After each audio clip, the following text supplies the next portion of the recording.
मला दिलेल्या वेळेनुसार 20 ते 25 मिनिटांमध्ये मला ह्या विषयाची मांडणी करायची आहे. विषय थोडा सूक्ष्म आहे म्हणून मी माझा प्रयत्न करणार आहे की माझ्या परीने या विषयाला न्याय देण्याचा. मी या ठिकाणी ज्या सर्व बाबी मांडणार आहेत त्या संपूर्णपणे माझ्या स्वतःच्या अनुभवावर आणि काही संदर्भ ग्रंथांमधील असलेल्या आधारांवर मी ही मांडणी करतोय. त्यामुळे कदाचित यामध्ये काही गोष्टी माझ्या सहकारी शिक्षकांना जोडता येतील किंवा अजून त्यात ऍड करता येतील. त्यामुळे हेच मी सांगेन हेच परिपूर्ण असेल असं नाही. मात्र माझी एक विनंती राहील की विश्वास ठेवण्यापूर्वी विचार मात्र या गोष्टीचा आपण पुढील जे 20-25 मिनिटं पाहणार आहोत त्याच्यावर विचार मात्र निश्चित करावा असं मला वाटतं. आणि मी विषयाला सुरुवात करतो. विषय खरा तर दिला होता शाब्दिक उदाहरणी कृती. परंतु मी जाणीवपूर्वक माझी पहिली स्लाइड जर पाहिली तर मी मुद्दाम तिथे असं नमूद केले की शाब्दिक उदाहरणे सोडविताना विद्यार्थ्यांना अडचणी काय येतात. आणि हेच फार महत्वाची गोष्ट आहे की आपण प्रश्नाच्या अनुषंगाने या विषयाकडे पाहूया. खरं तर पाहिलं तर कोणतीही गोष्ट म्हणजे आजपर्यंत मानवाचा इतिहास जर पाहिला तर मानवाच्या इतिहासामध्ये सर्वात प्रभावी माध्यम जर शिक्षणाचं असेल ती म्हणजे भाषा. म्हणजे मनुष्य मनुष्याची आजपर्यंतची जी काही प्रगती आहे त्या प्रगतीकडे आपण पाहिलं त्याचं भाषेचं अनन्यसाधारण महत्व आहे. म्हणजे कोणत्याही ज्ञानाची निर्मिती करायची असल्यास मनुष्य आपल्याजवळ असलेली माहिती किंवा आपले अनुभव याचं रूपांतर सर्वप्रथम भाषेत करतो. आजवर जी पण काही आपण ज्ञान किंवा माहिती मिळवलेली आहे त्याचं प्रभावी माध्यम हे भाषा आहे. आणि जर हे माध्यम भाषा असू शकतं तर मग गणित हा एक जो विषय आहे तर या विषयाकडे आपण भाषेच्या अनुषंगाने कसं पाहू हे पण लक्षात घेणं गरजेचं आहे. खरं तर गणित हे एक व्यवहाराचं शास्त्र आहे. म्हणजे आपण नियमितपणे गणिताला आपल्या व्यवहारात वापरत असतो. परंतु हे गणित असतं असं विद्यार्थ्यांना किंवा आपल्या लक्षात येत नाही. मात्र आपण जसं जसं वयानुरूप मोठे होतो तेव्हा आपल्याला लक्षात येतं की आपण एक प्रकारचं गणितच करतो. मात्र विद्यार्थ्यांना याची जाणीव नसते. त्यामुळे भाषा आणि व्यवहाराचं शास्त्र याची एक जुळवणूक व्हायला पाहिजे. याचा एक सहसंबंध जोडणं अत्यंत महत्वाचं आहे असं मला वाटतं. मग आपण काय करतो नेमकं तर आपली जी भाषा असते ती म्हणजे व्यवहारातली भाषा तेथील शब्दांची जुळवणूक करून त्याचं गणितीय रूपांतर करतो. म्हणजे अगदी आपण बाजारात गेलो एखाद्या वस्तूची खरेदी करतो त्यावेळेला आपण जे बोलतो त्यावेळेला खरं त्या मागे गणित दडलेलं असतं. म्हणजे शब्दांची भाषा वापरून गणितीय रूपांतर कसं करणं. खरं तर माझं थोडंसं सुरुवातीचं विवेचन तुम्हाला लांबलेलं वाटेल परंतु हे खूप महत्वाचं आहे. हे जर आपण समजून घेतलं तर आपल्याला शाब्दिक उदाहरणांच्या बाबतीत काम करताना सोपं जाईल असा माझा अनुभव आहे. त्यामुळे आपण व्यवहारामध्ये जी भाषा वापरतो त्याचं गणितीय रूपांतर होतं म्हणजे काय हे समजून घेणं अधिक महत्वाचं आहे असं मला वाटतं. मग काय करतो आपण व्यवहारामध्ये तर व्यवहारामध्ये आपण भाषा वापरतो. म्हणजे भाषा वापरतो पण भाषेच्या संदर्भामध्ये ज्यावेळेला गणितीय रूपांतर करतो तेव्हा चिन्ह संकेत रीत म्हणजे आपण विद्यार्थ्यांना जेव्हा गणितातील एखादं उदाहरण सोडवायला सांगतो त्यावेळेला चिन्हांचा वापर करायला सांगतो काही संकेत देतो किंवा काही रीतीची मांडणी करतो. खरं तर ती पण एक भाषाच आहे. म्हणजे गणिताची सुद्धा स्वतःची एक स्वतंत्र अशी भाषा आहे हे आपण लक्षात घेतलं पाहिजे. ती आपण पुढे पाहूच. त्यामुळे गणितीय संबोध आणि आपली भाषा यांची जुळवणूक करणं अत्यंत महत्वाचं आहे. हे पुन्हा एकदा मी इथे नमूद करतो. हे का नमूद करतो मी तर मित्रांनो तुमच्या लक्षात येईल की जगात स्तरावर विविध भाषा आहेत. म्हणजे विविध भाषा Hindi Marathi Urdu Gujarati Parsi French what ever जेवढ्या भाषा आहेत त्यांची प्रत्येकाची स्वतःची एक स्वतंत्र लिपी आहे. त्यांचं स्वतःचं एक वेगळं व्याकरण आहे. आणि हे सगळं भिन्न आहे. म्हणजे प्रत्येक भाषेची लिपी आणि त्याचं व्याकरण जसं भिन्न आहे. मात्र गणित या विषयाकडे तुम्ही जर पाहिलं तर त्याची भाषा ही सगळीकडे समान आहे. म्हणजे आपण बेरीज करतो म्हणजे काय वजाबाकी करतो म्हणजे काय त्यामागचा कोणता बोध आहे त्याच्या मागचा कोणता आशय आहे त्यामागील कोणता अर्थ आहे हा तुम्ही इतर कुठेही गेला जगाच्या पातळीवर तरी तोच आहे. हे समजून घेणं खूप महत्वाचं. म्हणजे जेव्हा आपण एखाद्या विषयाला समजून घेतो त्यावेळेला त्याचं जे युनिव्हर्सल म्हणजे सर्व सार्वत्रिकीकरण म्हणतात त्याला तर ते अत्यंत महत्वाचं. म्हणून गणिताची भाषा आ शिक्षकाने समजून गेल्या घेणं का अत्यंत महत्वाचं आहे. म्हणजे त्याला आपण थोडं जाते आधी नाही तर बॅक तो जाऊ. जाईल. मी जे मुद्दे मांडलेत ते मुद्दे तुम्ही पुन्हा एकदा समजून घ्या की भाषा अत्यंत महत्वाची आहे. तुम्हाला जर विद्यार्थ्यांना शाब्दिक उदाहरणांमध्ये पारंगत करायचंय शाब्दिक उदाहरणांमध्ये प्रभुत्व मिळवायचं विद्यार्थ्यांनी तर भाषेवरती काम होणं हे अत्यंत गरजेचं आहे. आणि ते का गरजेचं गणितातली व्यवहारातलं जे शास्त्र आहे ते गणित भाषेशी जुळवणं हे अत्यंत महत्वाचं. आता शब्दांची भाषा गणितीय रूपांतर किंवा व्यवहारातले चिन्ह संकेत यांचं नेमकी कशी मांडणी करावी किंवा केली जावी जेणेकरून विद्यार्थ्यांना शाब्दिक उदाहरणं सोडविताना मदत होईल ते आपण पुढे पाहूया. आता मी पुन्हा एकदा या सगळ्याचं एक ऍब्स्ट्रॅक्ट निष्कर्ष सांगतो तुमच्या समोर, की प्रत्येक भाषेचं एक स्वतःची एक रचना असते. म्हणजे त्या रचनेमध्ये त्याचे एक पारिभाषिक शब्द असतात. आता पारिभाषिक शब्द म्हणजे ज्या शब्दांच्या आधारे ती भाषा खूप सुलभतेने मांडता येते. तशी गणिताची सुद्धा स्वतःची एक परिभाषा आहे. आता गणितामध्ये काही पारिभाषिक शब्द आहेत.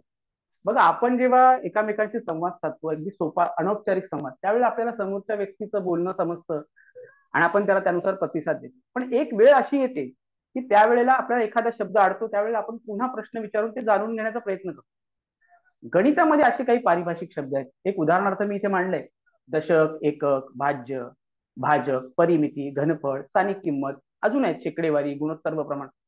हे जे शब्द आहेत, या शब्दांचे पारिभाषिक शब्द आणि त्यांचे अर्थ आणि त्यामागची संकल्पना हे समाविष्ट असतं. आणि हे समजून न आल्यामुळे कधी कधी विद्यार्थ्यांना त्या पारिभाषिक शब्दांचा अर्थ न उमगल्यामुळे मुलांच्या शाब्दिक उदाहरणं सोडवताना किंवा शिकण्यामध्ये अडथळा निर्माण होतो. म्हणजे ज्या वेळेला तुम्ही एखादा शब्द मांडता, तर दशक म्हणजे काय, एकक म्हणजे काय, याचा जर अर्थच समजला नाही मुलांना, तर नेमकं करावं काय, हे ही ते मुलांची मोठी अडचण निर्माण होऊन मग विद्यार्थ्यांना पुढे तो विषय कठीण, अवघड किंवा अडथळे निर्माण होतात. त्यामुळे गणित शाब्दिक उदाहरणाच्या संदर्भात एक गोष्ट करणं अत्यंत गरजेचं आहे. म्हणजे मुलाची मातृभाषा किंवा त्याची बोलीभाषा आणि गणितीय संकल्पनांची भाषा, म्हणजे गणितीय संकल्पनांची भाषा म्हणजेच गणितातले पारिभाषिक शब्द, यांचा समन्वय साधणं अत्यंत गरजेचं आहे. म्हणजे ज्या वेळेला तुम्ही विद्यार्थ्यांना संख्या ज्ञान देता, अंक ज्ञान देता, म्हणजे मी यावेळेला यासाठी असं नमूद करेन की ज्यावेळेला आपण विद्यार्थ्यांना सुरुवातीला अंक शिकवतो, संख्या शिकवतो, तर माझा तरी असा अनुभव आहे की मी त्यावेळेला अंक सांगताना तो शाब्दिक रूपात सुद्धा फळ्यावर लिहिणं गरजेचं. म्हणजे आता तुम्हाला एक उदाहरण दाखल मी सांगतो की आपला फळा आयताकृती असतो. म्हणजे आपल्या शाळेतले बहुतांश फळे हे आयताकृती आणि आपण पूर्ण फळा लिखाणासाठी, फलक लेखनासाठी वापरतो. तर गणिताच्या तासाला शक्यतो शिक्षकांनी फलक लेखन करताना ही काळजी घ्यावी की त्या फळ्याचा उजवा भाग, म्हणजे लिहिताना उजव्या हाताने लिहिणाऱ्या शिक्षकाच्या उजव्या हाताला 20% भाग अशी एक पूर्ण रेष मारून रिकामा ठेवावा आणि त्याच्या डाव्या बाजूच्या 75% भागामध्ये पूर्ण अध्यापनाचं काम करावं. आणि ज्या वेळेला शिक्षक विद्यार्थ्यांना एखादी कन्सेप्ट, एखादी संकल्पना समजून सांगत असतो, त्यावेळेला आलेला एखादा नवीन पारिभाषिक शब्द गणितातला, म्हणजेच काय की जो शब्द त्या विद्यार्थ्यांनी त्याच्या व्यवहारात, त्याच्या जगण्यात, त्याच्या कुटुंबात, त्याच्या परिसरात ऐकलेला नाही, अगदी दशक, भागाकार, शेकडेवारी, गुणोत्तर प्रमाण, परीघ, त्रिज्या असे शब्द आला ना त्यावेळेला, की त्याला ठळकपणे, अगदी ठळकपणे मोठ्या अक्षरामध्ये त्या 20%च्या भागामध्ये क्रमाने लिहावा वरती. आणि तो त्याला आम्ही असं म्हणतो की त्याला पार्किंग लॉट म्हणतो. आपण गाडी कशी पार्क करतो, तो पार्किंग लॉट आहे. त्या पार्किंग लॉट मध्ये म्हणजे आपल्या त्या तासिकेमध्ये असे कोणकोणते शब्द आले की हे शब्द विद्यार्थ्याला नवीन आहेत, नुसते नवीन नाहीत तर त्या नवीन शब्दाचा अर्थ त्याला उमगला पाहिजे. म्हणजे आपण कधी कधी विद्यार्थ्यांना उदाहरणं देतो गणिताची आणि आपण सहज बोलून देतो, तोंडी सांगतो, तर त्यांचं कधी कधी विस्मरण होतं, अर्धश्रवण होतं. त्यामुळे विद्यार्थ्याच्या लक्षात राहतं असं नाही. त्यामुळे असे शब्द ठळकपणे लिहिले जावेत. ते लिहिले तर विद्यार्थ्याच्या नजरेसमोर ते राहतात. कारण विद्यार्थी आपलं फलक लेखनाचं खूप निरीक्षण करत असतात आणि त्यांच्या निरीक्षणामध्ये आपण ती काळजी घेणं खूप गरजेचं आहे. हा एक मुद्दा आहे. आणि दुसरा मुद्दा असा आहे की कोणतंही शाब्दिक उदाहरण जोपर्यंत मुलांना प्रभुत्व पातळी साध्य होत नाही किंवा त्याच्यावर पारंगत होत नाही, तोपर्यंत प्रत्येक वेळेला शाब्दिक उदाहरण हे सुस्पष्ट भाषेमध्ये, अगदी शुद्ध भाषेमध्ये फळ्यावर लिहिलं जावं, मुलांना ते वाचता यावं, ही काळजी घेणं अत्यंत गरजेचं आहे. या अशा गोष्टी केल्यामुळे मुलांना शाब्दिक उदाहरणांमध्ये काय करावं हे कळतं. म्हणजे शाब्दिक उदाहरणांमध्ये काय काय करायला हवं, म्हणजे आपण अडथळ्यांचा विचार करू त्यापेक्षा आता उलटा विचार करूया की आता आपण काय काय करायला हवं. म्हणून गणिताची भाषा खूप महत्वाची.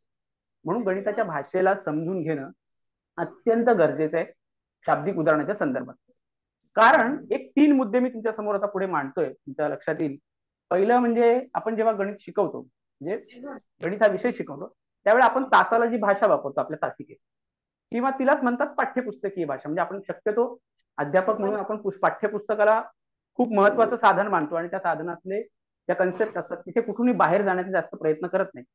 त्यामुळे ती भाषा बघा, ती विद्यार्थ्यांसमोर 3 भाषा जातात. एक म्हणजे पाठ्यपुस्तकीय भाषा किंवा शिक्षक स्वतः वापरतो ती भाषा. दुसरी गणिताची स्वतःची एक विशिष्ट अशी भाषा आहे, गणितीय भाषा. आणि तिसरं म्हणजे गणित हीच मुळात एक प्रगत भाषा. आता प्रगत भाषेचा संदर्भ मी आधी सांगितलाय तुम्हाला, की जगामध्ये गणितीय भाषेला खूप महत्व आहे आणि ती समजून घेणं खूप गरजेचं आहे. आता ह्या 3 प्रकारच्या भाषा विद्यार्थ्यांसमोर येतात. आता पहिल्या भाषेबद्दल बोलूया आपण. थोडं पुन्हा एकदा मी विनंती करतो की हे मुद्दे थोडे समजून घेतले तर आपल्याला पुढे शाब्दिक उदाहरणात कसं सोपं जातं किंवा कशी मदत होते ते तुमच्या लक्षात येईल. जो पहिला मुद्दा आहे, गणित शिक्षकाची भाषा किंवा गणित शिक्षक तासाला वापरतो ती भाषा किंवा पाठ्यपुस्तकी भाषा. कारण वर्गातलं मूल जेव्हा वर्गात येतं त्यावेळेला ते त्याच्या परिसरातून येत असतं, तेव्हा प्रत्येकाला त्या पाठ्यपुस्तकातली भाषा समजतेच असं नाही.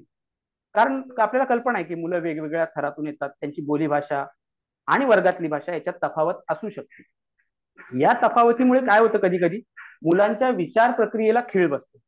म्हणजे सर काय सांगतात आणि हे मला लक्षात येत नाहीये किंवा मला हे समजत नाहीये, या अशा त्या गॅप मध्ये मुलगा अडकल्यानंतर पुढे जायला त्याला संधी मिळत नाही. कारण वर्गामध्ये विद्यार्थी संख्या आणि शिक्षकाला 1-to-1 करायला कधी कधी मार्गदर्शन करायला वेळ मिळत नाही. अशा वेळेला त्या मुलाची खूप अडचण होते.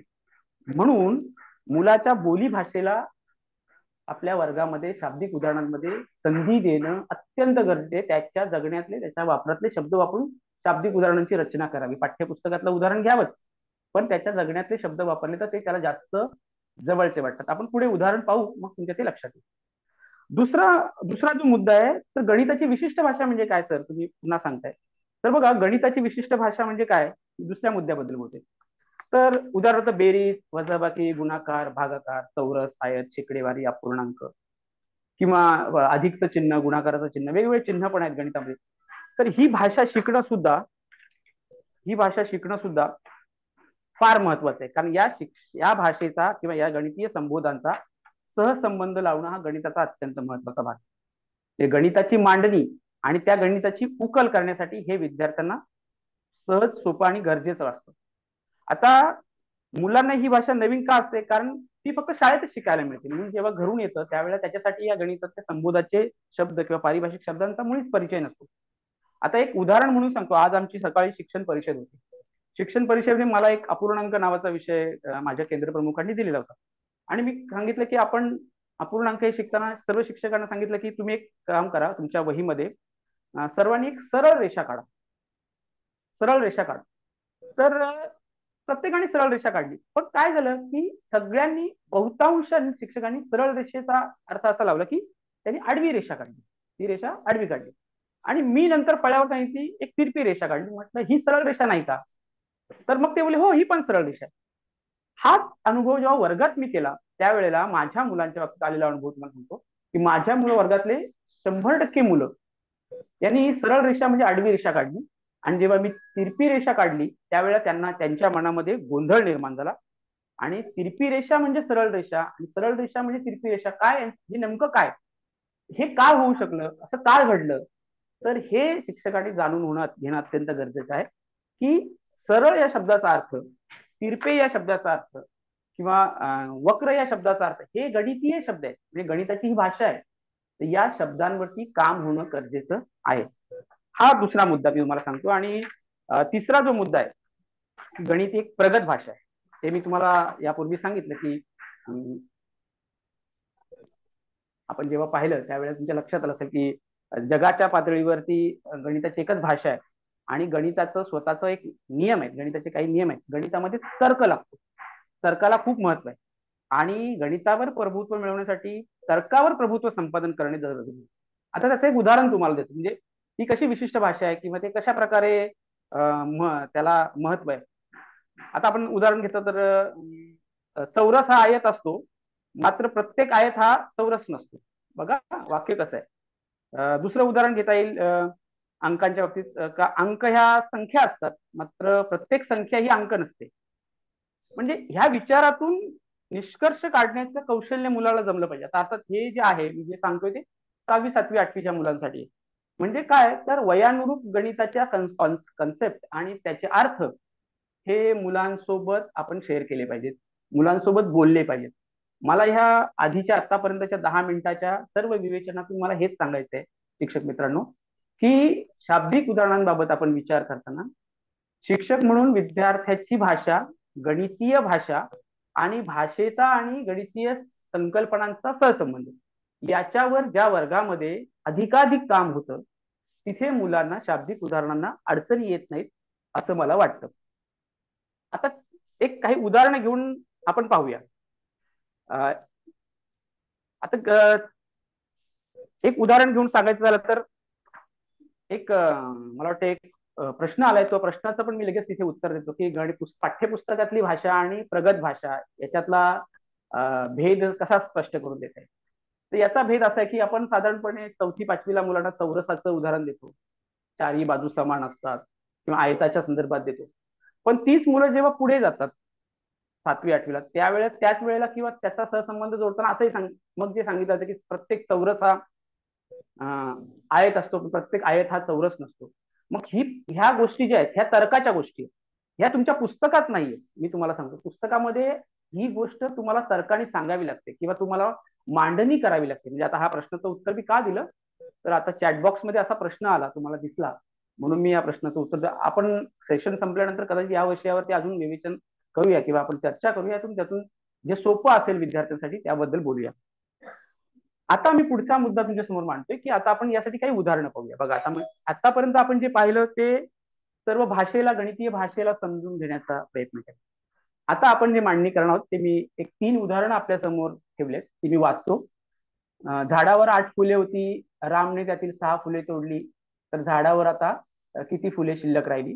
दुसरं उदाहरण आहे सुरेश 8 धावा काढून बाद झाला, तर रमेश केवळ 3 धावांवर बाद झाला, तर सुरेशने रमेशपेक्षा किती धावा अधिक काढल्या.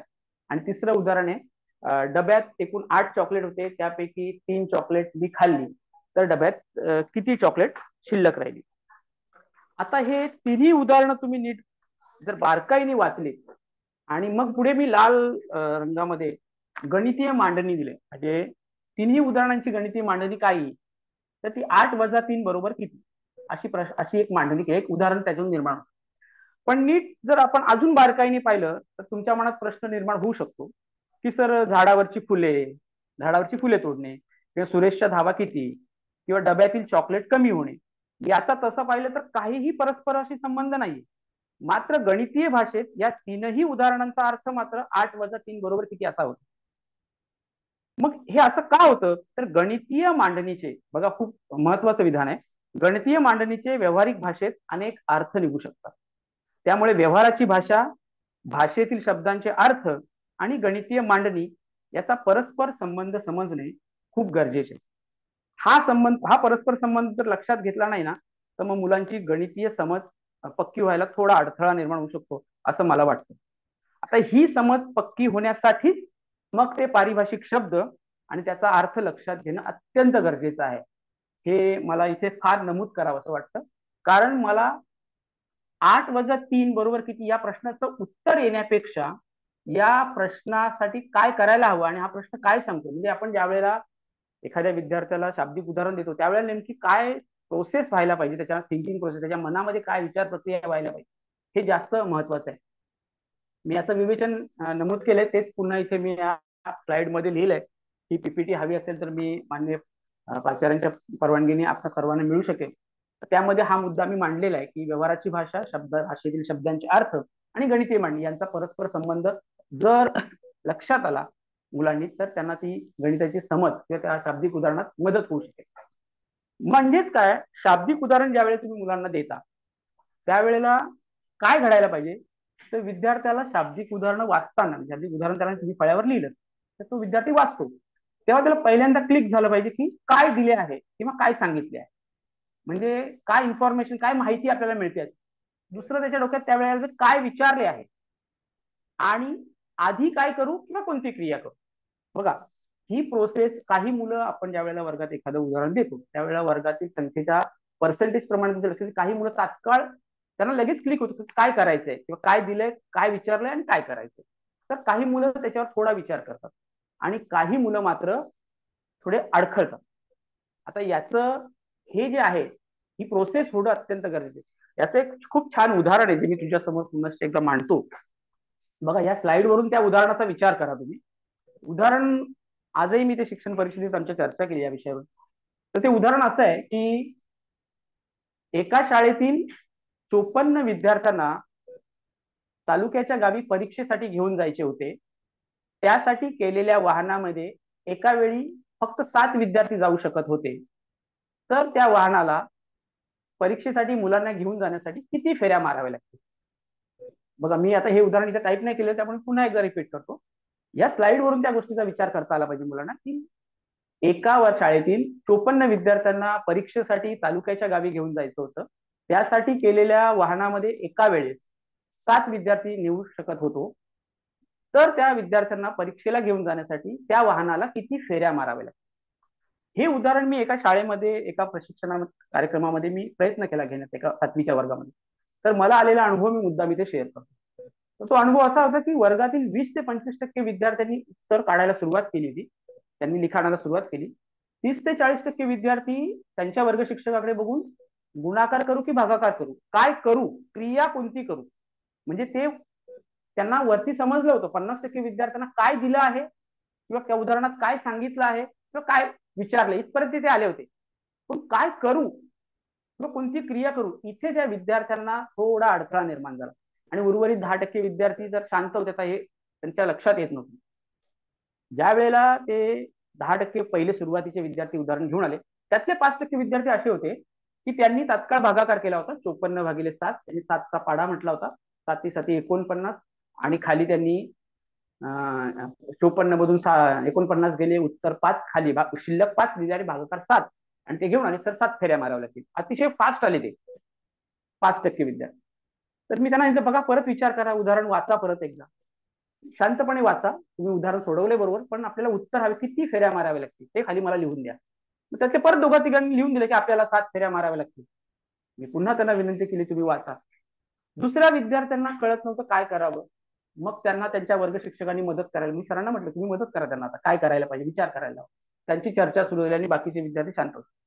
आता अशा वेळेला वर्गामध्ये ती प्रक्रिया एक 7-8 मिनिटं चालल्यानंतर मी फळ्यावरती ती उदाहरण सोडवायला घेतलं आणि खूप शांतपणे, म्हणजे शाब्दिक उदाहरण समजून देताना खूप प्रेसाईज इन्स्ट्रक्शन हा एक शब्द आहे, अचूक सूचना आणि अचूक शब्दांचा वापर आपल्याला करणं गरजेचं आहे. काय झाले, काय सांगितलंय, काय करायला हवं, या क्रमाने विद्यार्थ्यांना घेऊन गेलो असता. ज्या वेळेला मी सांगितलं की बरोबर आहे 7 फेऱ्या माराव्या लागतील, मात्र खाली शिल्लक 5 मुलं राहिली, त्यांनाही परीक्षेला आपल्याला घेऊन जायचंय आणि त्या 5 मुलांसाठी आपल्याला 8वी फेरी मारावी लागेल त्या वाहनाची, म्हणून 54 विद्यार्थ्यांसाठी 8 फेऱ्या. हे जेव्हा कळलं तेव्हा त्या वर्गातील बहुतांश विद्यार्थ्यांना असं क्लिक झालं आणि त्यांना खूप ते उदाहरण असं अपील झालं आणि त्यांच्या चेहऱ्यावर एक वेगळा आनंद दिसला. अरे यार, असं होतं का हे, अच्छा असं करा, बरोबर बरोबर. म्हणजे काय होतं, त्या उदाहरणामध्ये, म्हणजे शाब्दिक उदाहरणांमध्ये ही प्रोसेस व्हायला पाहिजे. सुरुवातीच्या घटना घडतात, काय दिलं, काय सांगितलं, परंतु काय करू आणि कोणती क्रिया करू. आता काय करू आणि कोणती क्रिया करू याबाबत हा जो शेवटचा प्रश्न आहे बघा, काय आधी काय करू किंवा कोणती, कारण काही उदाहरणांमध्ये कसं असतं की आधी एक वेगळी प्रक्रिया करावी लागते, नंतर ज्या मोठे वर्ग असतात त्यांच्या संदर्भात बोलतोय मी. तेव्हा मुलांना हे अचूक उत्तर तेव्हाच समजण्यास मदत होईल जेव्हा त्या क्रियेचा अर्थ समजला. आता काय कोणती क्रिया करू, त्या वर्गामध्ये आढळले काही मुलं अडखळले होती, गुणाकार करू की भागाकार करू, म्हणजे त्यांना लक्षात येत नव्हतं. म्हणजे गुणाकार म्हणजे काय आणि भागाकार म्हणजे काय. खरं तर बेरीज, वजाबाकी, गुणाकार, भागाकार ह्या ज्या संख्यांवरील क्रिया आहेत, यांचे स्वतःचे अर्थ आहेत. यांचे स्वतःचे अर्थ आहेत की ते अर्थ जर उमगले तर उदाहरण सोडवायला मदत होते. म्हणजे अगदी तुम्ही हे आत्ता जर पक्क झालं तर पुढे जशी मुलं विविध स्पर्धा परीक्षा देतात त्यावेळेला खूप अर्थांवर आधारित प्रश्न असतात. जर ते अर्थांवरती प्रश्न नाही समजले तर मुलांना अडचण येते. म्हणजे अगदी मी काल एक उदाहरण माझ्या वाचनात आलं की 16 मजूर एक काम 8 दिवसात करतात, तर तेच काम 4 दिवसात होण्यासाठी आणखी किती मजूर लावावे लागतील. आता हे एका स्पर्धा परीक्षेतलं उदाहरण आहे, पण उदाहरण असं होतं की 16 मजूर 8 दिवसात करतात, ते 4 दिवसात होण्यासाठी अजून किती मजूर लावावे लागतील. तर हे उदाहरण सोडवताना मी सुद्धा पटकन केलं आणि उत्तर काढलं, पण माझ्या नंतर लक्षात आलं की त्या शाब्दिक उदाहरणामध्ये असं म्हटलंय अजून किती आणखी मजूर लावावे लागतील, म्हणजे ऑलरेडी अधिक 16 आहेतच आणि आलेलं उत्तर हे बरोबर नसतं तुमच्या रीतीने, जी तुमची रीत असते. तर त्या 16 मधून ते वजा करावे, आलेल्या संख्येमधून ते 16 वजा करावे, मग उरलेले 4 किंवा 5 मधून जास्त लागतील आणखी. म्हणजे थोडक्यात मला इथे नमूद असं करावं सांगावं वाटतं की शाब्दिक उदाहरणांच्या संदर्भात आपण खूप कृती घेऊ, पण कृती घेण्यापूर्वी एक छोटा होमवर्क शिक्षकाला करणं खूप गरजेचं आहे. छोटा म्हणजे खरं खूप अर्थाने खूप मोठा होमवर्क आहे तो, आणि तो होमवर्क झाला तर आपल्याला काम करायला सोपं होतं. मी एक सोपा होमवर्क फक्त आजच्या कृतीत सांगेन. खूप एकाच दिवशी खूप जास्त सांगितलं तर काय मला वाटत नाही, म्हणून मी एक महत्वाची गोष्ट इथे ठळकपणे नमूद करतो सर, की पारिभाषिक शब्दांवरती काम होणं अत्यंत गरजेचं आहे. ते काम झालं, त्याच्या अर्थांवरती काम झालं, तर विद्यार्थ्यांना अर्थ उमगण्यास आणि समजण्यास मदत होईल. आता आपण थोडे अजूनही काही उदाहरणं बघूया. आता बघा, मी काही उदाहरणं इथे लिहितोय. ते उदाहरण नाहीये, पण एका उदाहरणामध्ये अशी वाक्य येतात. विजू हा मनूपासून लांब उभा आहे. गणेशकडे मनेशपेक्षा पेक्षा तिप्पट गोट्या आहेत. किंवा मुलांच्या एका रांगेत 5 याप्रमाणे किती रांगा, मुलांच्या एका रांगेत 5 याप्रमाणे 3 रांगा केल्या. 10 फुलांचे प्रत्येकी 2 याप्रमाणे गट करूयात.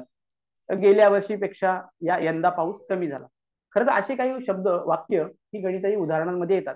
मग त्यावेळेला ही जी उदाहरण आहेत, या उदाहरणांमध्ये लांब, तिप्पट, रांगा, गट याचे शब्दांचे अर्थ मुलांना समजल्याशिवाय वाक्याचा अर्थ लागणार नाही. हे शब्द खूप, हे गणितीय शब्द आहेत, पारिभाषिक शब्द आहेत. तिप्पट, रांगा, गट, कमी, लांब. आणि त्या शब्दांचा अर्थ लावला की, त्यांना अचूक अर्थ लावला की त्याचा अर्थ समजायला मदत होईल. आणि हे शब्द आपण व्यवहारात वापरतो, पण त्याचा गणितीय अर्थ कसा लावावा, याची मांडणी कशी करावी, आणि ही मांडणी कळत नकळतपणे मुलं मनात करत असतात. मेंटल मॅथ नावाचा जो प्रकार आहे, त्याच्यामध्ये बऱ्यापैकी मुलं जेव्हा वाचतात तेव्हाच तो विचार प्रक्रिया सुरू होते. मग ही पारिभाषिक शब्दांची जंत्री आपल्या जवळ असणं अत्यंत गरजेचं आहे. ही काही जंत्री मी आता तुमच्या समोर मांडतो, ती जर तुम्ही वारंवार विद्यार्थ्यांसोबत शेअर केली, म्हणजे माझा तर असा अनुभव आहे की आपण ज्या वेळेला मुलांना त्या रकान्यांमध्ये उदाहरणं सोडवतो यांत्रिक पद्धतीने, तर त्यावेळेला त्याचं त्याचं रूपांतर शाब्दिक उदाहरणात करायला पाहिजे. भाषेने कोणती गोष्ट फार लवकर समजते.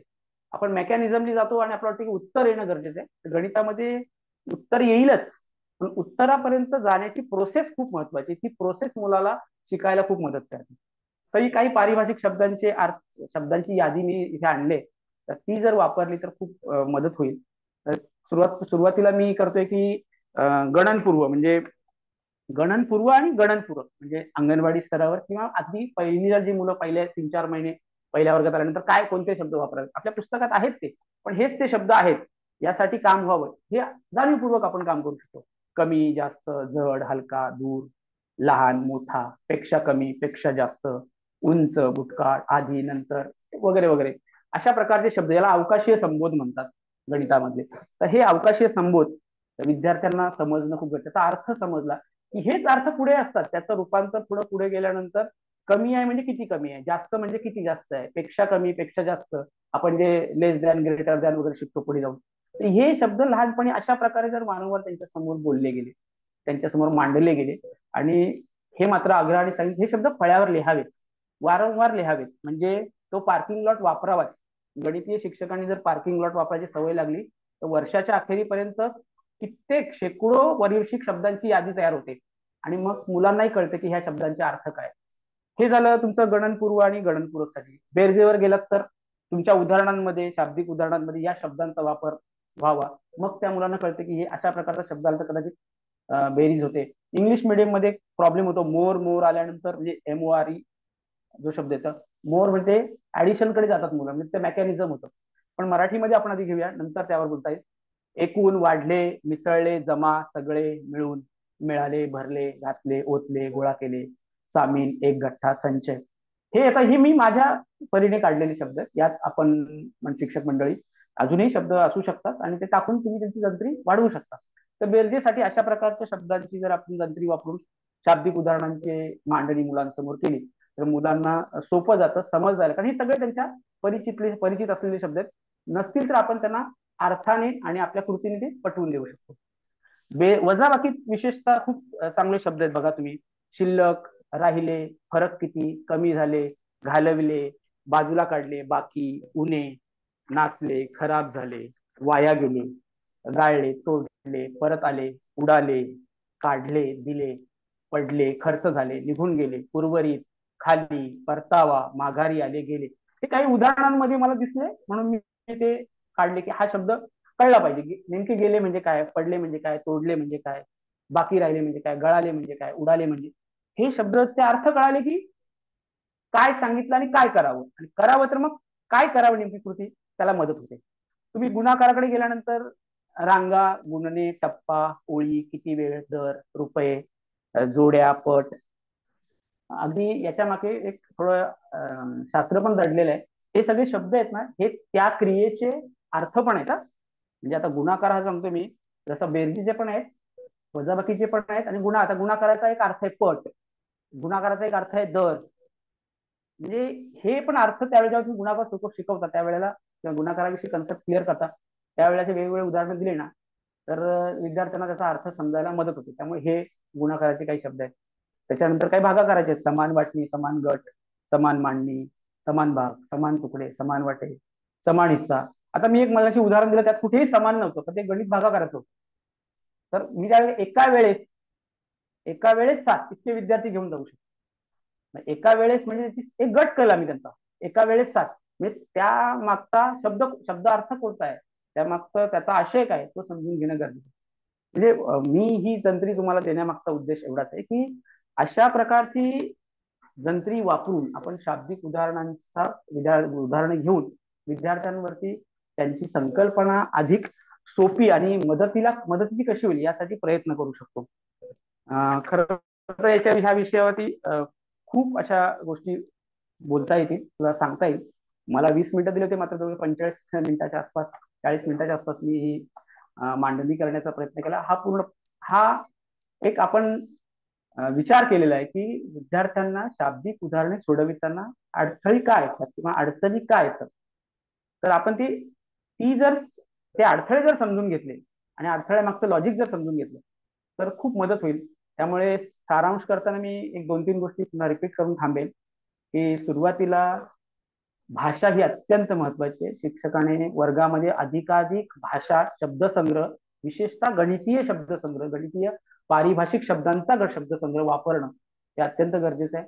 शाब्दिक उदाहरणं देताना त्यांच्या बोलीभाषेचा वापर कसा करता येईल आपल्याला याकडे पाहावं, आणि त्यांच्या व्यवहारातले उदाहरणांचा जोडणी करावी, आणि त्यांना एक लॉजिकली सवय लावावी की कोणती कृती करावी. मात्र शाब्दिक उदाहरणे घेताना जी कॉन्सेप्ट आहे ती कोणती असू द्या, क्रिया गरजेची असते, त्याच्यावर मात्र भरपूर काम झालेलं हवं. मात्र थेट आपण शाब्दिक उदाहरणांकडे येण्यापूर्वी हे पण तितकंच महत्वाचं आहे. गणितामध्ये क्रमण्वित अध्यापन पद्धतीला खूप महत्व आहे, क्रमबद्धता खूप महत्वाची आहे. कोणत्या गोष्टीनंतर कोणती गोष्ट घ्यावी किंवा मागच्या कोणत्या गोष्टीचा आधार घेऊन पुढे जावं, हे जर आपल्याला थोडं सोपं असेल काम करताना, तर मुलांनाही समजायला सोपं जातं, असं माझा अनुभव आहे. त्यामुळे शाब्दिक उदाहरणं सोडवताना तूर्त तरी सध्या पहिली, जर पुढे पुन्हा सत्र झालं तर अजून त्यावर आपल्याला बोलता येईल, मात्र सुरुवातीचा आजच्या सत्रामध्ये मला हा आग्रह आणि तुम्हाला सर्व शिक्षक बंधू भगिनींना विनंती करायची वाटते की विद्यार्थ्यांच्या शाब्दिक उदाहरणांमध्ये मदत करताना भाषेवरती खूप काम व्हावं, वर्गांमधून भाषेवरती अधिकाधिक काम व्हावं. जे काम हे गणितीय पारिभाषिक शब्दांवरती व्हावं, आणि तसे उदाहरणं विद्यार्थ्यांसमोर दिले आणि त्यातून विद्यार्थ्यांच्या विचार प्रक्रियेला आपण करावी असं मला वाटतं.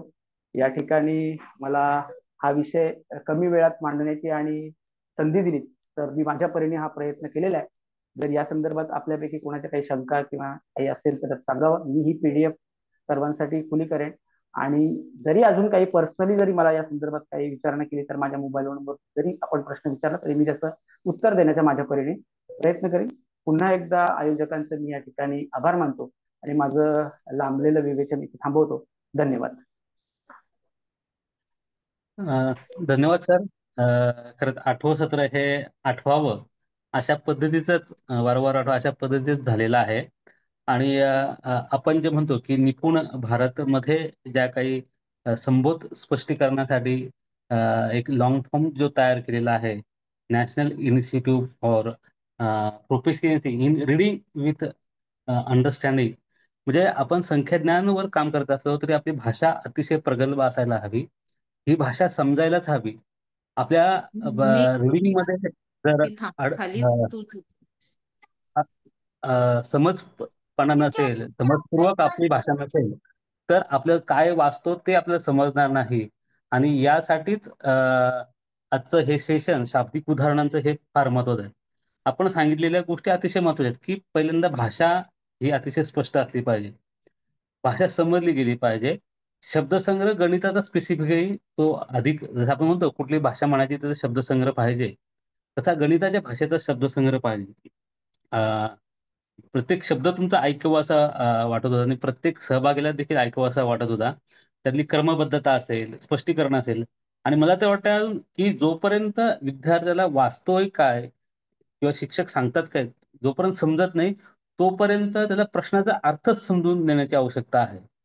इतकं आपण स्पष्टीकरण केलेलं आहे, की त्याला थेट उत्तर काढायला लावणे किंवा उत्तर समजून सांगण्यापेक्षा प्रश्न काय विचारलेला आहे ना, तो प्रश्न मुलाला समजलाय का? या गोष्टीवर अधिक सराव जर झाला तर निश्चित शाब्दिक उदाहरणामध्ये जी आपल्याला वर्गस्तर अडचण येते, ते निश्चित आपल्या या सत्राच्या माध्यमातून सर्वांना समजायला, त्यावर काम करायला, प्रॅक्टिस करायला आणि सराव करायला अधिक उपयुक्त होईल. मी सरांचं जे सेशन प्रत्येक ऐकावंसं वाटत होतं, तर सहभागी सर्व सहकाऱ्यांना विनंती करेल, की सरांनी जे सादरीकरण केलं त्यात कमतरता तर नाहीच आहेत. मात्र आपल्याला वाटतंय, की काही अजून ही जोड द्यायला हवी, जी आपल्या अनुभवातून आहे. तर आणि आज आपल्या काही अजून काही शंका असतील तर निश्चित आपण या व्यासपीठावर त्या चर्चा कराव्यात. कारण आपली जे म्हणतो, की सुरुवातीचे 20 मिनिटं आणि माननीय मुख्य कार्यकारी अधिकारी साहेब यांचा तो एक उद्देश आहे, की सेशन बरोबर तितकाच वेळ चर्चा देखील झाली पाहिजे आणि ही हसत खेळत चर्चा आपल्या ह्या सत्राचं एक यशस्वीता असेल. तर मी सहभागी सर्वांना विनंती करतो, की आपण स्वतःला अनम्यूट करून आपले प्रश्न विचारावेत किंवा शेअरिंग करावं आपल्या विचारांचं.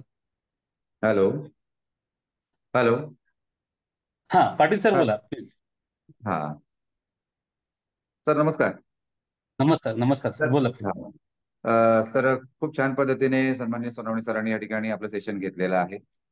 खऱ्या अर्थानं विद्यार्थ्यांना गणिताचा संबोध हा कसा स्पष्ट करावा, कारण सांख्यिकी उदाहरणं जी आहेत हे विद्यार्थी आपल्या पूर्वज्ञानावर म्हणा किंवा शिक्षकांनी शिकवलेल्या, कारण ती मूर्त आकडेवारी असते, त्यामुळे बऱ्याच वेळेला ती संकल्पना समजून जाते. परंतु शाब्दिक उदाहरणं ही निश्चितपणे एक अशी संकल्पना आहे की ज्याच्यासाठी विद्यार्थ्याच्या मनामध्ये खूप चलविचल चालू असते, खूप प्रश्न निर्माण झालेले असतात. खऱ्या अर्थाने संकल्पना समजून देणं हा फार महत्वाचा मुद्दा आहे, कारण पुढे गेल्यानंतर हेच विद्यार्थी अशा पद्धतीचे उदाहरणं सहजपणे सोडवत असतात. आणि सरांनी या ठिकाणी जो संकल्पना म्हणजे समजून देण्यासाठी जे मुद्दे या ठिकाणी त्यांनी सांगितले ते अतिशय महत्वाचे या ठिकाणी मला वाटले. आणि त्या माध्यमातून प्रत्येक शिक्षकाला याच पद्धतीने आपण वर्गात गेलो तर गणितामध्ये जो आपला स्तर आहे भागाकाराचा गुणाकाराचा त्यामध्ये शब्द जो प्रकार येतो आपला शाब्दिक उदाहरण यासाठी अत्यंत महत्वाचं असं सन्माननीय संजय सरांनी या ठिकाणी केलं आहे. तर मी खऱ्या अर्थाने पुणे त्यांचा या ठिकाणी आभार मानतो आणि अभिनंदन करतो. खूप छान सर. धन्यवाद सर. धन्यवाद पाटील सर. तर आता पूर्ण विवेचन या ठिकाणी पाटील हॅलो. सरांच्या सोनवणे सरांच्या सेशन बद्दल दिलं. हां. हॅलो. हॅलो. सर आवाज येत नाही. आवाज येतोय येतोय आवाज? का आवाज? येतोय. हां, बोला सर. हां, हां. विश्वनाथ सर बोला. सर, सोनावणे सरांनी जे आता सांगितलं अतिशय उत्तम अशी माहिती दिली. त्याचबरोबर जे गणितीय परिभाषा त्यांनी सांगितली आणि किंवा गणित हे एक भाषाशास्त्र आहे, त्यानुसार उत्तम असं मार्गदर्शन केलं. मी एवढंच जोडू इच्छितो त्यांना की आता जे सांगितलं ते ना. येतोय आवाज? हां सर, येतोय. थोडासा ब्रेक होतोय परंतु येतोय. हॅलो. हां, हां. सर आवाज येतोय. थोडा मध्ये ब्रेक होते पण येतोय. बोला, हा हा. बोला. तुम्ही तर बोला. हां. त्याच्यामध्ये जे अवकाश हा आपला ठाणे जिल्हा हा ग्रामीण भाग बऱ्यापैकी त्याच्यामध्ये येतो आणि तिथली जी त्या मुलांची जी स्थानिक भाषा असते ती प्रमाण भाषेला फार महत्वाचं आहे. त्याच्यामध्ये जे अवकाशीय संबोध आहे सांगितल्याप्रमाणे बेरजेचे जे संबोध असतात किंवा वजाबाकीचे संबोध आहेत किंवा वाटे करणे, त्याचे समान गट तयार करणे किंवा बेरजेचे म्हणतो काढून टाकणे, कुजले, बाजूला करणे, त्याचप्रमाणे बेरजेचे जे आपण म्हणतो एकत्र केले, गोळा केले, मिक्स केले, जमवले, यासारखे संबोध जे आहेत ते आपण पण विद्यार्थ्यांना समजून दिलात तर ही शाब्दिक जी उदाहरणं आहेत ती विद्यार्थ्यांना समजणं सहज आणि सोपं जाईल असं मला वाटतं.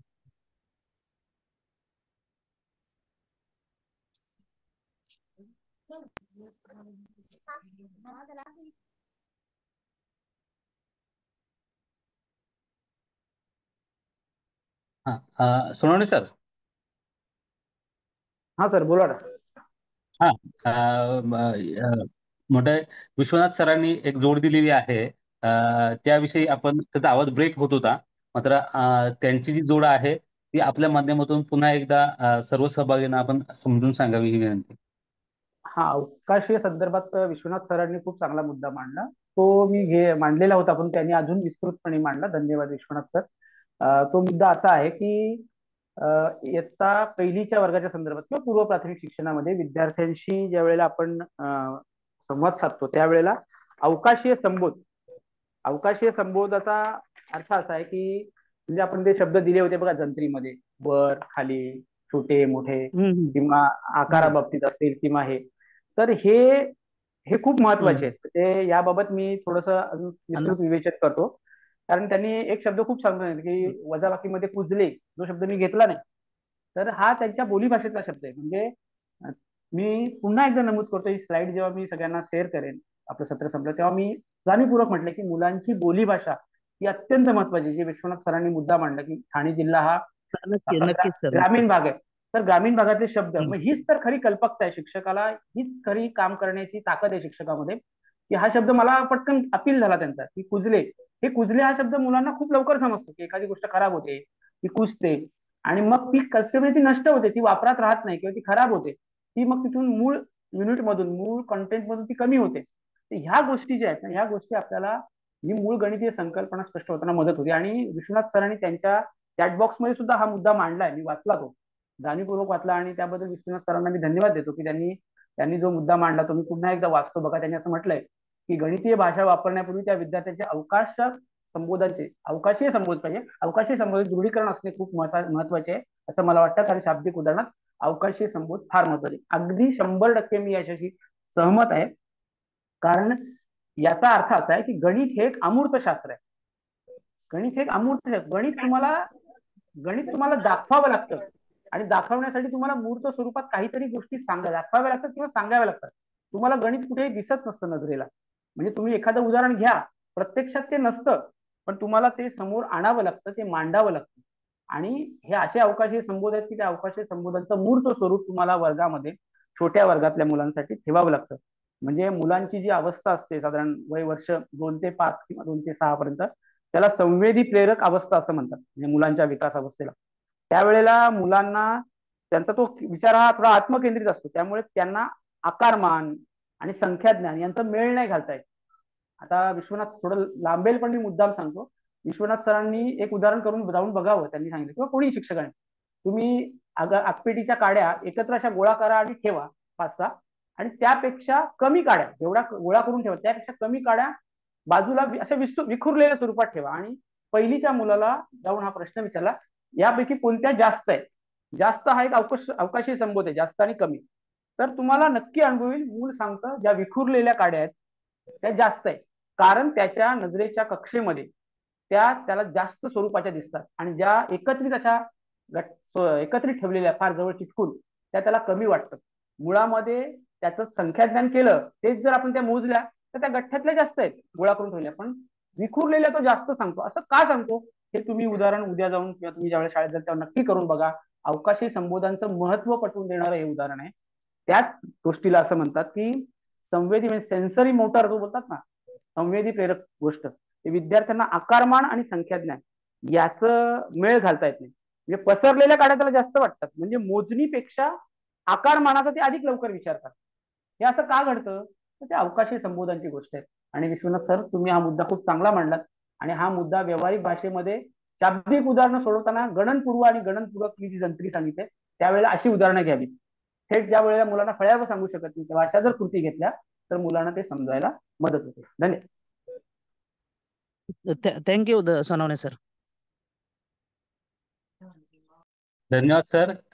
ही आहे आपल्या चर्चासत्राची यशस्वीता. म्हणजे एक मुद्दा मांडल्यानंतर तो किती महत्वाचा आहे आणि त्यावर आपण किती सांगोपांग चर्चा करू शकतो, आणि वर्गांतर्गत सरावामध्ये त्याचे बेनिफिट्स किंवा त्याचे फायदे कसे होऊ शकतात या अवकाशीय संबोधातून किंवा गणितीय भाषेच्या माध्यमातून किंवा जी परिभाषा आहे गणित त्याच्या माध्यमातून आपल्या लक्षात येईल.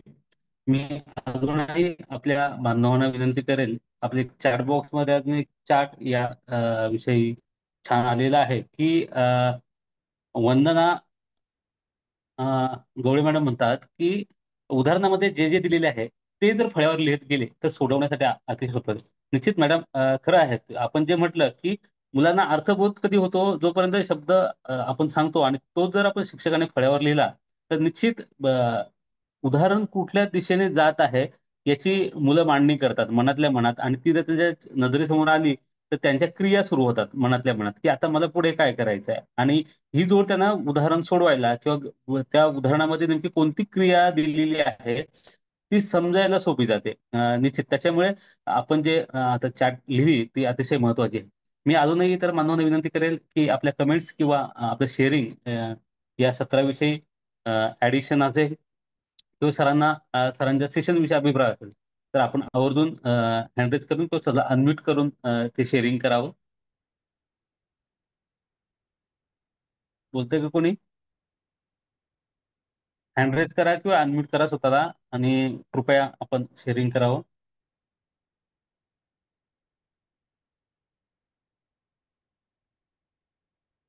हे सेशन आपल्या सर्वांसाठी खुलं आहे. आपण जितके व्यत्यय होणार तितके आपल्या एका शब्दामुळे संपूर्ण जिल्ह्यातील शिक्षकांना ही चालना मिळणार आहे.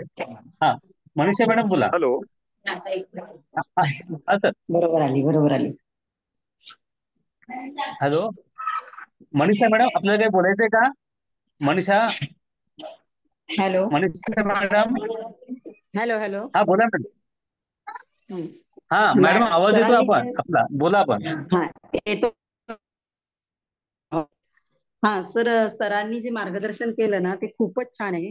आणि आमच्या ज्या खेड्यातील शाळा आहेत त्यांचा जर विचार केला तर हे शाब्दिक जे त्यांना जे स्वतःचे जे शब्द आहेत ते शब्द वापरण्यासाठी, म्हणजे जे बोली भाषेतले जे शब्द आहेत त्यांचा आपल्याला वापर करता येतो. बोली भाषेतले जे येस शब्द येस. आहेत त्यांचा वापर करून आपण विद्यार्थ्यांकडनं चांगल्या प्रकारे समजून घेतो. हॅलो. अगदी निश्चितच. हा हॅलो. हा बरोबर मॅडम बोला. हा आवाज येतो आणि मॅडम, बोला बोली तुम्ही. भाषेच्या बोली भाषेच्या शब्दांचा वापर करून आपण विद्यार्थ्यांना चांगल्या प्रकारे समजू शकतो. समजा उदाहरणार्थ घेतलं आपण की त्यांना एक बेरजेचं उदाहरण दिलं, सरांनी अनेक उदाहरणं दिली, त्याच्यामध्ये 2 आपण जर गोट्या घेतल्या तर त्या 2 गोट्या आणि तुम्हाला अजून दुसऱ्या 2 गोट्या दिल्या तर त्या 2 दिल्यानंतर तुमच्याकडे किती झाल्या? आपण बेरीज हा शब्द वापरणार नाही. त्यांना आपण विचारणार आहोत की तुम्हाला अजून दिलेले आहे, अजून म्हणजे आम्ही तुम्हाला भरून दिलेले आहे. म्हणजे त्यांचा हा बोली भाषेचा शब्द आहे. हा जर त्यांना जर आपण समजवला तर नक्कीच त्यांना बेरीज चांगल्या प्रकारे कळेल. हॅलो. हा हा हा मॅडम, हॅलो. येतो आवाज. हा येतो मॅडम, आवाज ना? आवाज येतोय, तुम्ही बोला. हा हा, तर मग त्या पद्धतीने आपण प्रत्येक कोणताही आपण घेतलं, समजा गुणाकार असू द्या, बेरीज असू द्या, वजाबाकी असू द्या, तर सगळ्या बाबतीमध्ये त्यांची जे बोली भाषेचे शब्द अजून आम्हाला दिले, अजून दिले, हा शब्द जो आहे तो त्यांचा बोली भाषेचा शब्द आहे. आणि त्यामुळे ते मिळवण्याची क्रिया करतील आणि बेरजेची क्रिया होऊन जाईल. अशा पद्धतीने जे सरांनी खूप छान उदाहरण दिलेलं आहे की तुम्ही नेहमी त्यांच्यासाठी तुम्ही स्वतःचे शब्द न वापरता म्हणजे त्यांच्या परिसरातील शब्द वापरा. म्हणजे आपण भाषेवर जोर देणार आहोत. आता ही आम्हाला चांगल्या प्रकारे चांगली क्लुप्ती मिळालेली आहे की आपण त्यांच्या भाषेच्या संदर्भात आपण जास्त लक्ष देऊन शाब्दिक उदाहरणं सोडवणं जरा सोपं जाईल. कारण खरंच शाब्दिक उदाहरणाचा आम्हाला खूप प्रश्न पडतो की शाब्दिक उदाहरण मुलांना कसं समजवावं. तर सोनवणे सरांनी खूपच छान सांगितलेलं आहे आणि त्यांचं मार्गदर्शन आम्ही नक्कीच लक्षात घेऊ. Thank you sir. Okay. Manisha madam, धन्यवाद. बोली भाषेचं महत्व किती आहे, कारण मुलं जी घरातून येतात त्यांची आईची भाषा बोलत असतात आणि आईच्या भाषेतून त्यांना आपल्या प्रमाण भाषेकडे आपण जेव्हा घेऊन येतो तर निश्चित त्याचा प्रभाव त्यांच्या मातृभाषेचा, त्यांच्या बोली भाषेचा, त्यांच्या घरच्या भाषेचा मुलांच्या जीवनामध्ये अतिशय प्रभाव असतो. आणि हो, जे नक्कीच. म्हणतो आपण की गणिताचे शब्द बऱ्याच वेळा त्यांनी त्यांच्या घरामध्ये ऐकलेले असतात. बरोबर आहे सर. पण आम्हाला कसं आहे, खेड्यातील ज्या मुलांना आम्हाला समजवायचं आहे त्यामुळे उलट ही चांगली क्लुप्ती मिळालेली आहे. म्हणजे ह्या सेशनचं सक्सेसफुल झालेलं आहे असं मला तरी वाटतं. खूप खूप खूप धन्यवाद सर नमस्कार. मनीषा हा, सर. मनीषा मॅडमला मी एक जोडू हा इच्छितो की केवळ पारिभाषिक शब्दच त्यांच्या बोली भाषेतील नकोत, तर ते तर असावेतच, पण त्यासोबतच त्यांचं जे भावविश्व आहे म्हणजे सध्या कापणी सुरू आहे, तर आपण पिकांचे भारे आणतात किंवा कापणीच्या संदर्भातली एक एक शेत कापायला एवढे मजूर लागतात वगैरे, तर त्यांच्या भावविश्वात ते जे काही शब्द आहेत, ज्या काही गोष्टी आहेत, जे अनुभव आहेत, ते आपण जर उदाहरणामध्ये घेतलं तर विद्यार्थी अधिक त्या उदाहरणाच्या जवळ जाऊ शकतो. म्हणजे आपल्याकडे शेतीचे हंगाम असतील, काही रीतिरिवाज असतील, काही सण समारंभ असतील. आता दिवाळीच्या सुमारास आपण फटाक्यांचं उदाहरण किंवा अशी काही जी विद्यार्थ्यांशी निगडीत उदाहरणं आहेत, ते उदाहरणं जर आपण वापरली तर विद्यार्थी अधिक त्या घंटेच्या जवळ जाऊ शकतो. नक्कीच नक्कीच सर, खरंच आहे. आपण आता कसं आहे, आपल्या परिसरामध्ये अनेक असे शाब्दिक शब्द वेगवेगळे येतात. मुलांना भारी माहित आहेत, मुलांना वेगवेगळ्या म्हणजे आपल्या परिसरामध्ये झाडांची संख्या, त्याच्यानंतर प्रत्यक्षामध्ये जे आपले वस्तू आहेत, चांगलं.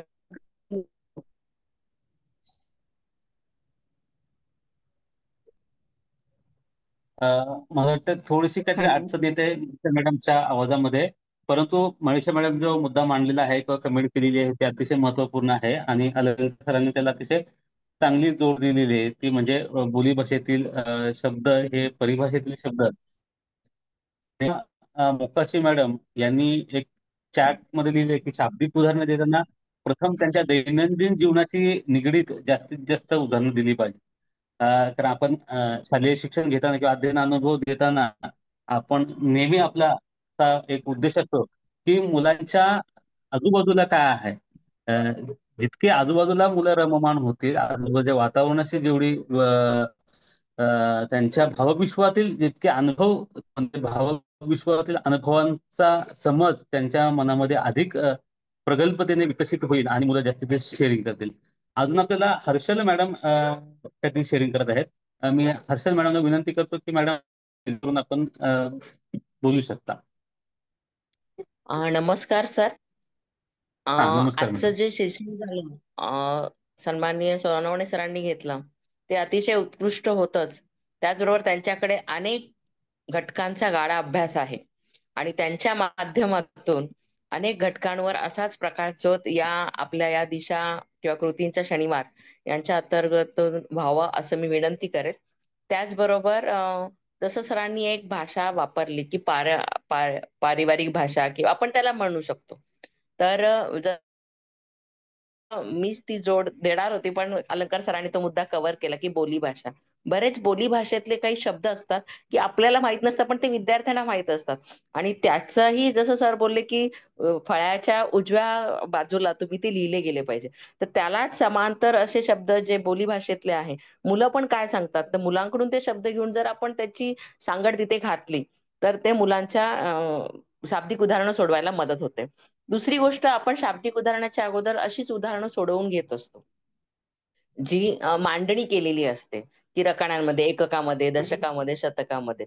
आणि ज्या वेळेला ती उदाहरणं आपण सोडवून घेतो त्याच वेळेला याचं शाब्दिक उदाहरण कसं तयार करायचं याचं जर एक थोडस सांगड घातली गेली तर मुलांना अरे ही उदाहरणाची मांडणी अशी केलेली आहे आणि मग याच्याबरोबर असं शाब्दिक उदाहरण आपण असं पण तयार करू शकतो. मग वेगवेगळे शब्द त्यावेळेला येतात, तर ते शब्द सुद्धा आपण त्या पार्किंग लॉट मध्ये जर लिहिले तर त्याच्यामुळे पण अजून मुलांना ते शाब्दिक उदाहरण तयार करायला समजायला मदत होऊ शकते. धन्यवाद. खूपच छान मॅडम. निश्चित म्हणजे हा एक अतिशय महत्वाचा, म्हणजे छोटीशी गोष्ट असते, होऊन जाऊ शकते बोली भाषेतील लिहिलेला आहे. मात्र आपला उद्देश बोली भाषेला इग्नोर करायचा नाही, मात्र प्रमाण भाषेकडे पण मुलाला जर घेऊन जायचं आहे तर शब्द समोर ठेवून त्या शब्दाच्या समोर त्याला समानार्थी असणारा योग्य शब्द आणि विशेष म्हणजे गणितीय भाषेतील जर तो शब्द आपण लिहिला तर मुलाच्या शब्दसंग्रहामध्ये देखील वाढ होईल आणि ज्याला आपण म्हणू की अचूकतेकडे किंवा प्रमाण भाषेकडे मुलांना घेऊन जायचं, हा उद्दिष्ट देखील निश्चित आपल्याला साध्य करता येईल. धन्यवाद अर्चल मॅडम. सुनील ठाकरे सर, आपलं ठाकरे सरांना विनंती करतो, सर प्लीज आपण अनम्यूट करून शेअरिंग करा.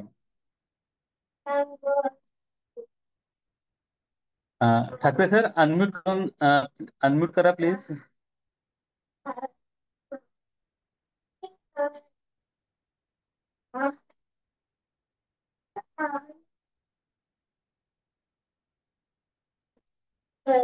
ठाकरे सर अनम्यूट करून आपण बोलू शकता.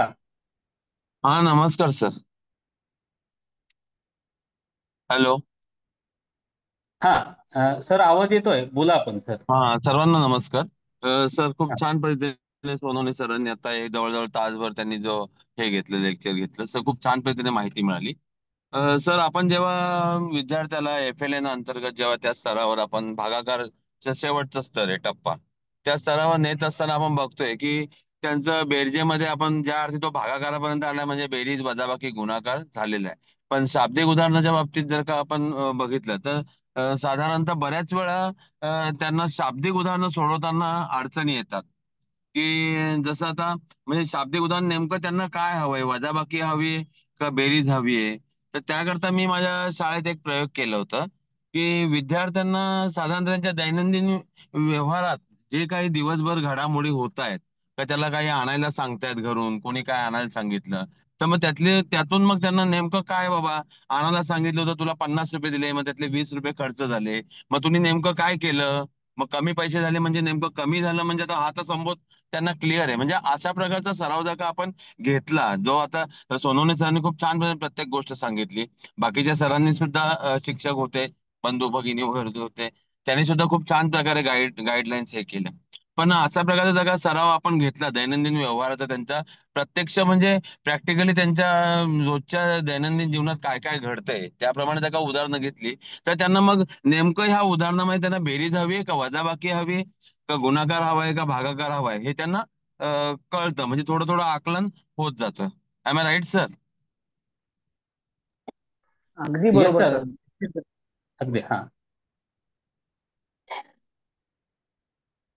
सर बोला, सोनवणे सर बोला.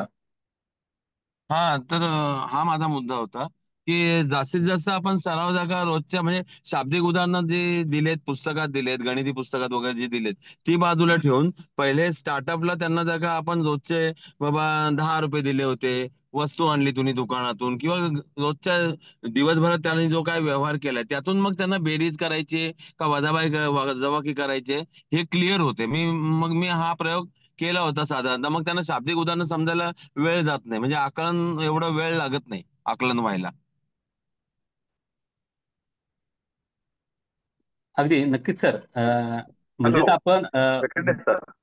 हा हा, आता सर सर सर बोला. ठाकरे सरांनी जे सांगितलं म्हणजे मगाचपासून जे आपण ऐकतोय त्यामध्ये मला 2-3 मुद्दे थोडेसे मांडावेसे वाटतात आणि ते म्हणजे असे की ओव्हरऑल सगळं सांगत असताना सोनवणे सरांनी अतिशय उत्तम, ग्रेट, अतिशय उत्तमच घेतलं, त्याबद्दल कुठलीही शंका नाही.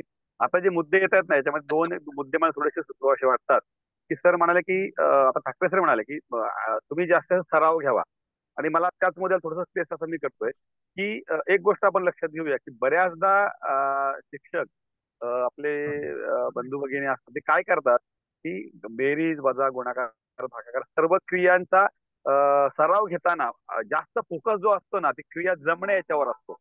ज्या वेळेला आपण क्रिया जमणे पण ती या संदर्भातून जमणे म्हणजे कुठल्या शाब्दिक उदाहरणाच्या संदर्भातून असं ज्या वेळेला फोकस केलं जाईल ना तर मला असं वाटतं की ती प्रक्रिया अजून सुलभ व्हायला आणि सोपी व्हायला मदत होईल. जसं की बेरीज वजा गुणाकार भागाकार मी केलं, मुलांना जमायला लागलं, पण तेच करत असताना जर मुलांना त्याच वेळेला जर भागाकाराची ही उदाहरणं शाब्दिक स्वरूपात द्यायला सुरुवात केली तर त्याचा सराव जास्त होईल. सराव घेणे याचा अर्थ मला असा वाटतो की तो उदाहरण आणि शाब्दिक उदाहरण यांचं ऍट अ टाइम दोघांची सुरुवात केली तर म्हणजे उदाहरण सोडवण्याकरता त्यांना कन्सेप्ट कळाली, बेरीज वजा गुणाकार सर्व क्रिया, संख्यांवरील क्रिया, संख्यांवरील क्रियांची कन्सेप्ट जरी कळाली असली तरी कन्सेप्ट कळण्याची सुरुवात आणि शाब्दिक उदाहरणाची सुरुवात ही दोन्ही ऍट अ टाइम जर सुरुवात म्हणजे आपण घ्यायला सुरुवात केली ना तर मुलांना कन्फ्युजन व्हायला होत नाही. कारण त्यांना शाब्दिक उदाहरणं आणि संख्याज्ञान दोन्ही एकाच वेळेला ते विचार करायला सुरुवात करतात. हा एक भाग झाला. दुसरा जो भाग आहे ना त्याच्यामध्ये मला सुचतो असं काय वाटतं की बऱ्याचदा आपण काय करतो की मुलांना शाब्दिक उदाहरणं बनवून देतो. मला असं वाटतं की बनवून देणं हा एक वेगळा भाग झाला, पण जर मुलांनाच आपण शाब्दिक उदाहरणं बनवायला दिली तर चला. आणि याच्यामध्ये आपल्याला चॅलेंजचा वापर करता येईल, ज्याला आपण थोडंसं दुर्लक्षित करता कामा नये की प्रत्येक याच्यामध्ये चॅलेंजला आपल्याला जास्तीत जास्त संधी दिली पाहिजे. चॅलेंजमध्ये आपण मुलांना जास्तीत जास्त शाब्दिक उदाहरणं कोण तयार करू शकतो, 2 किंवा 3 किंवा 4 एकापेक्षा अधिक गट घेतले तर प्रत्येक गटाने किती शाब्दिक उदाहरणं बनवली, मग एका गटानं शाब्दिक उदाहरणं बनवायची, दुसऱ्या गटाने ती सोडवायची. या प्रकारे आपण गट पद्धतीचा वापर करू शकतो. याचबरोबर शाब्दिक उदाहरणं बनवायला देऊ शकतो. आणि मला असं वाटतं की ज्या वेळेला मुलं शाब्दिक उदाहरणं स्वतः बनवतील ना, त्यावेळेला त्यांना सोडवायला, कारण ज्यावेळी मूल स्वतः बनवतं उदाहरण, त्यावेळेला कन्सेप्ट क्लिअर झाला असतं असं मला वाटतं. कारण कन्सेप्ट क्लिअर झाल्याशिवाय मूल शाब्दिक उदाहरण बनवू शकत नाही. त्यामुळे आपण मुलांना गणित एकदा संकल्पना समजली, शब्द संख्यात्मक क्रियेची, तर त्यांना त्यावेळेला शाब्दिक उदाहरणं बनवायला आपण चॅलेंज जर केलं, तर आपोआपच मुलांना बनवायला लागले की संबोध दृढीकरणाला जास्त मदत होऊ शकते. हा एक दुसरा भाग यामध्ये मला सुचवा असं वाटतो. त्यामुळे दोन गोष्टी आपण फोकस केलं तर अधिक चांगलं होईल. एक म्हणजे शाब्दिक उदाहरणं आणि संबोध हे दोन्ही ऍट अ टाइम सुरू करणं, आणि दुसरी गोष्ट मुलांना शाब्दिक उदाहरणं बनवायला आपण प्रेरित करणं. दोन ज्यावेळी आपण जर घेतल्या ना, तर मला असं वाटतं शाब्दिक उदाहरणांमधली जी क्लिष्टता आहे ना, ती कमी व्हायला चांगल्या प्रकारे मदत होईल.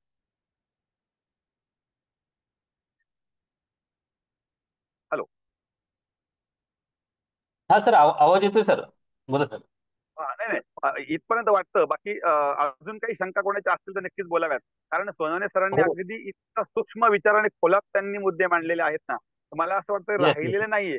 तर काय होतं, ज्या वेळेला आपण 150चा माप ज्या वेळेला आपण एकत्र ऐकतोय ना, त्यावेळेला प्रत्येकाची स्वतःची एक वेगळी शैली असते. त्या प्रत्येक शैलीचा जर आपण इथे उल्लेख केला, प्रत्येक जण आपले अनुभव सांगतो ना, त्यावेळेला येस, पटकन येस. एखादी नवीन गोष्ट आपल्याला समजू शकते. त्या दृष्टीने आपण सर्वांनी बोलावं अशी अपेक्षा आहे.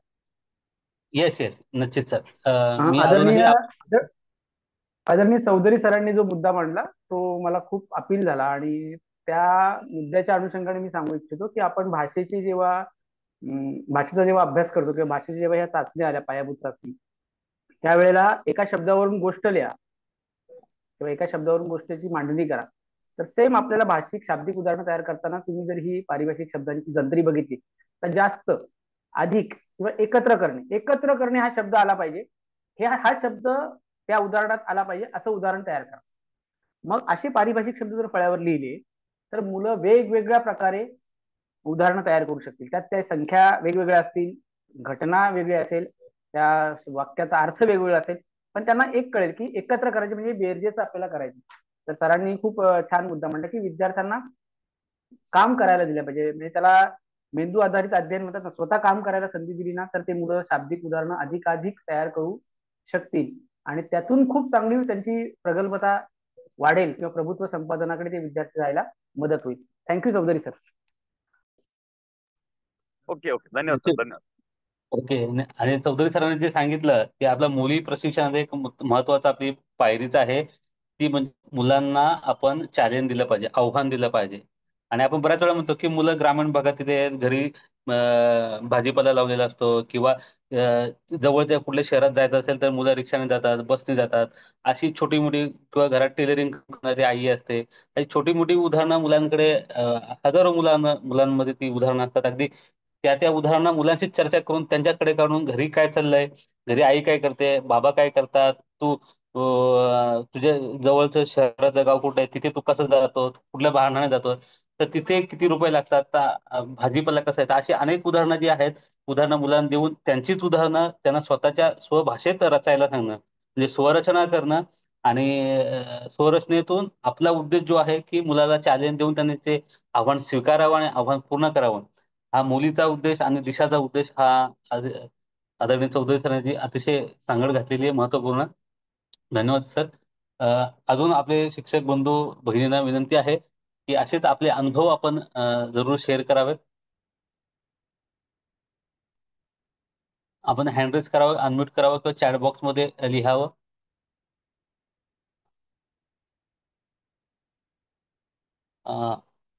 आदरणीय डॉक्टर संजय वाघ साहेब देखील आपल्या या सत्रामध्ये सहभागी आहेत. त्यांनी चॅटमध्ये लिहिले की अवकाशीय संबोध मूर्त वस्तूद्वारे व बोली भाषेतून लवकर आत्मसात होतात, व अवकाशीय संबोध स्पष्ट झाले तर शाब्दिक उदाहरणे सोडवण्यास निश्चित मदत होते. मोठ्या आदरणीय वाघ साहेब आपल्याला बोलू पण शकले असते संवाद, मात्र त्यांच्या डिव्हाइसचा काही टेक्निकल इश्यू आहे, त्यामुळे त्यांना शेअरिंग करता येत नाही. मात्र सरांनी मांडलेले विचार पुन्हा आपल्या ह्या सत्राशीच रिलेटेड आहेत की गणित म्हटलं की अमूर्त, आणि अमूर्त गोष्ट समजावायची असेल तर आपल्या मूर्त स्वरूपात तिला आणून कन्वर्ट करून आपल्याला ते समजावे लागेल. आणि हेच सर अधोरेखित करतात. त्याचबरोबरीने रेखा मॅडम ज्या आहेत ते शाब्दिक उदाहरणे सोडवताना अचूक मांडणी खूप गरजेची आहे. त्यासाठी सराव खूप आवश्यक आहे. निश्चित आपण जी सुरुवात केली होती मॅडम की मुलाला जे वाचतो ते समजलं पाहिजे. समजपूर्वक वाचन ज्याला म्हणतो आणि ते जर समजत नसेल तर शिक्षक पूर्ण आपलं एक कर्तव्याचा भाग आहे की मुलाला तोपर्यंत आपण ते सूचना द्यायची की जोपर्यंत समजत नाही नेमकं मला काय करायचंय. तर ही अत्यंत एक महत्वाची पुन्हा आपण शेअरिंग केलेलं आहे की अचूक मांडणी मुलाला समजली पाहिजे. गणिताचा संबोध जे विचारलं ते समजलं पाहिजे. धन्यवाद मॅडम. वेखंडे सर, हा एक अजून एक मुद्दा पटकन सुचला म्हणून सांगावा असं वाटतो की आपण मागे गणित संबोध मध्ये आपण चांगले मुद्दे मांडले होते की गणितामधल्या गणिती भाषा ज्या आहेत ना, त्या 8 भाषांचा आपण ज्यावेळी वापर करायचो, समजा ध्वनी भाषा आहे, कृती भाषा आहे, नंतर तुमची 9 भाषा वर्तनची आहे. भाषा आहे, 9 येस भाषा. येस त्या 9 भाषांचा आपण येस ज्यावेळी वापर करायचो ना, तर ह्या भाषांचा वापर हा जर आपण शाब्दिक उदाहरणांच्या मध्ये केला ना, तर अधिक त्याला एक चांगलं बळ मिळू शकतं असं मला वाटतं. कारण कसं होतं की शाब्दिक उदाहरणं करता, जसं सोनवणे सर म्हणाले, खूप छान त्यांनी संग्रह आपल्या सगळ्यांसाठी उपलब्ध करून दिलेला आहे की शाब्दिक उदाहरणांसाठी या शब्दांचा आपण वापर करावा. बेरजे करता, गुणाकार करता, वजाबाकी करता, येस भागाकार करता, हे सगळे शब्द येस आहेत ना, आणि सर तर प्रत्येक हे शब्द सर मी ते तुम्हाला जोडू इच्छितो की ह्या भाषेमध्ये आपल्या गोष्टींची भाषा एक भाषेचा प्रकार येस होता. येस येस येस गोष्ट येस भाषा होती. हा हा येस येस येस तर ती गोष्ट भाषा सुद्धा इथे आपल्याला इथे चांगल्या प्रकारे वापरता येऊ शकते. मुलांनी गोष्ट बनवणं, त्या शब्दांचा वापर करणं. पण याच्यामध्ये चांगली गोष्ट कोणती वाटते, अधिक चांगली कोणती वाटते माहितीये का, की ज्या वेळेला मुलं सगळ्या शब्दांचा वापर करून उदाहरण बनवतील, ज्या वेळेला मुलं सगळ्या म्हणजे कृतींची भाषा, पहिल्यांदा 4 उड्या मारल्या, नंतर म्हणजे कृतीची भाषा, प्रत्यक्ष कर आणि तू तयार कर, गोष्ट तयार कर, मिक्स भाषा वापरल्या, सगळे संबोधातले शब्द वापरले आणि त्याच्या व्यतिरिक्त अजून तुम्ही कुठले बोली भाषेतले शब्द वापरता का, तर ठीक आहे, तुम्हाला हे शब्द माहिती नसतील, तुमच्या बोली भाषेतल्या शब्दांचा वापर करा. असा जर विचार केला ना, तर मुलांना जी प्रमाणित भाषा म्हणतो, प्रमाणित म्हणण्याची पुस्तकी भाषा म्हणतो आणि मुलांची बोली भाषा म्हणतो, त्या सगळ्या भाषेतले शब्द यायला लागले तर मुलाला कळणार आहे की अरे हे शब्द आहे ना, हा शब्द इथे असा वापरला जातो, पण मी असा वापरतो, माझ्या शेजारी असा वापरला जातो. त्यातून मुलांची शाब्दिक उदाहरणांची क्षमता जी आहे ना, ती पक्की व्हायला खूप चांगली मदत. हा हा नक्कीच नक्कीच. येस, पुढे अजून कोणाला काही बोलायचं असेल तर नक्की बोलायला हरकत नाही. मेघाली चौधरी मॅडम काहीतरी बोलतायत. मेघाली मॅडम, मी आपणास विनंती करतो की आपण अनम्यूट करावं. मेघाली मॅडम. हॅलो हा सर, हा माझा बोला. आवाज येतोय? येस येस मॅडम बोला प्लीज. माननीय सोनवणे सरांनी खूप छान सेशन घेतलं आणि त्यांनी जी जंत्री मांडली तर बघा की मिळवणे आणि याच्यासाठी जर आपण तिथे चिन्ह ठेवलं मुलांच्या समोर पार्किंग लॉट मध्ये किंवा हलवण्यासाठी वजाबाकीचं चिन्ह, गुणाकार त्याच्यासाठी आपण गुणाकाराचं चिन्ह आणि भाग करणे यासाठी जर मुलांसमोर चिन्ह ठेवले तर हे काही दिवसांसाठीच ठेवायचं, जोपर्यंत त्यांच्या लक्षात येत नाही का मिळवणे म्हणजे बेरीज करणे, घालवणे म्हणजे वजाबाकी करणे. हे जर मुलांच्या लक्षात आलं आणि मग ते चिन्ह काढून टाकायचे जोपर्यंत मुलांच्या लक्षात येत नाही.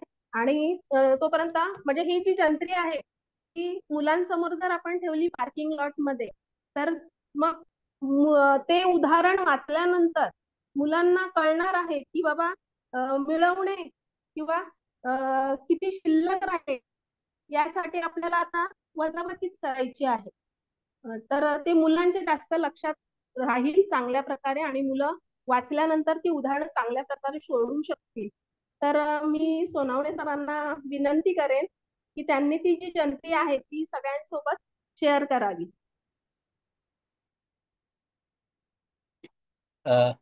धन्यवाद मॅडम.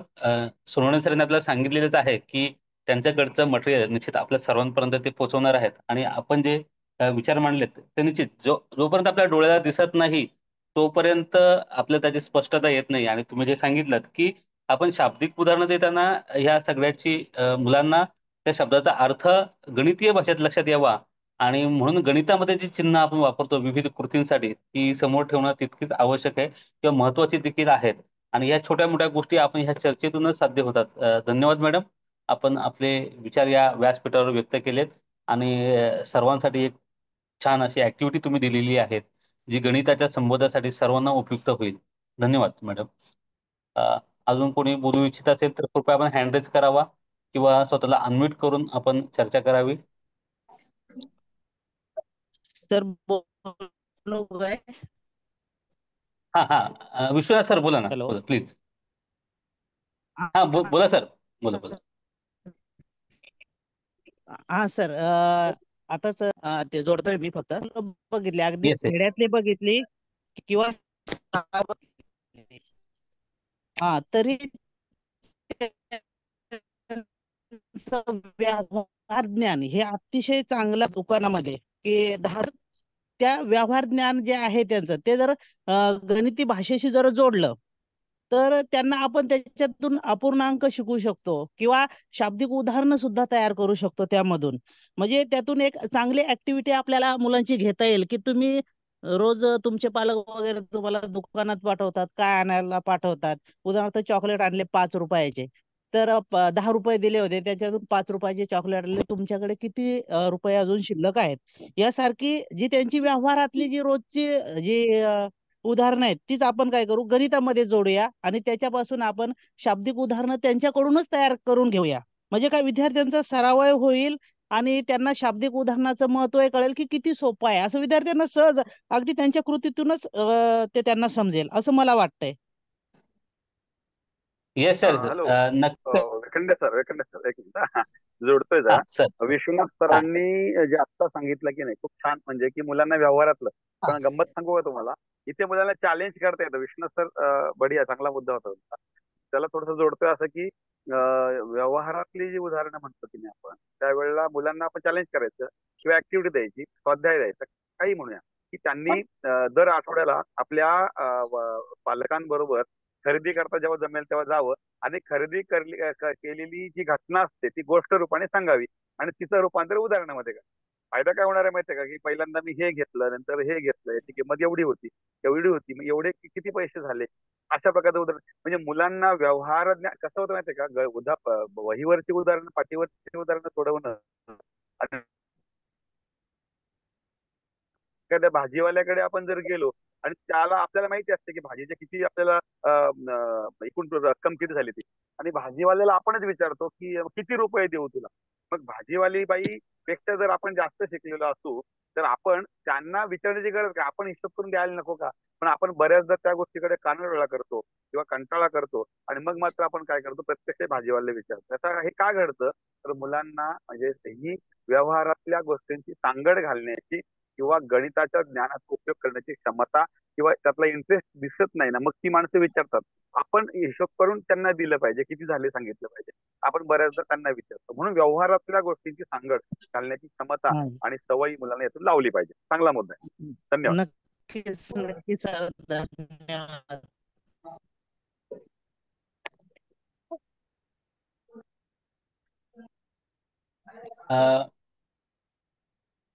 वाघसाहेब तुम्ही काही बोलताय मात्र आमच्यापर्यंत आपला आवाज येत नाहीये. तर तो आपल्याला कुठल्या दुसऱ्या डिव्हाइस मधून जर जॉईन होता येत असेल तर कृपया आपण जॉईन व्हावे किंवा मग आपण चॅट मध्येच आपले शेअरिंग करावं ही विनंती. आवाज आपला पोहोचत नाही आमच्यापर्यंत अजून. हॅलो. जर हा साहेब आला आवाज आता. खूप छान सादरीकरण या ठिकाणी सोनवणे सरांनी केलं, त्याबद्दल सोनवणे सरांचं खास आभार, अभिनंदन. सोनवणे सर, अत्यंत महत्वाचा विषय शाब्दिक उदाहरणं, कारण आपल्याला सगळ्यांना माहित आहे असर असेल, नास असेल, आणि आता आपण नवीन नाव त्याचं परत घेतलेलं आहे, ज्याचं सर्वेक्षण राष्ट्रीय स्तरावर 4 डिसेंबरला ह्या ठिकाणी संपूर्ण देशात आहे आणि आपल्या जिल्ह्यात देखील 140 शाळांमध्ये आपण परक सर्वेक्षणाला सामोरे जात आहोत. आणि परक सर्वेक्षणामध्ये म्हणजेच यापूर्वीच्या नास सर्वेक्षणामध्ये आपल्या राज्याची आणि खास करून आपल्या जिल्ह्याची देखील जी कमकुवत बाजू दिसून आली आहे ती गणित विषयाची. आणि गणित विषयामध्ये जर म्हटलं तर शाब्दिक उदाहरण हा जो प्रकार आहे त्याच्यामध्ये त्या ठिकाणी मोठ्या अडचणी आपल्याला आलेल्या दिसून येत आहेत. विद्यार्थ्यांचे जे संबोध सुरुवातीपासून स्पष्ट व्हायला पाहिजे, इथे कुठेतरी अडथळे जे येतात, बॅरियर्स जे दिसून येतात ते गणिताची जी एकंदरीत प्रमाण भाषा असते आणि विद्यार्थ्यांची जी बोली भाषा असते त्यात मोठी फारकत कुठेतरी झाल्याची दिसून येते.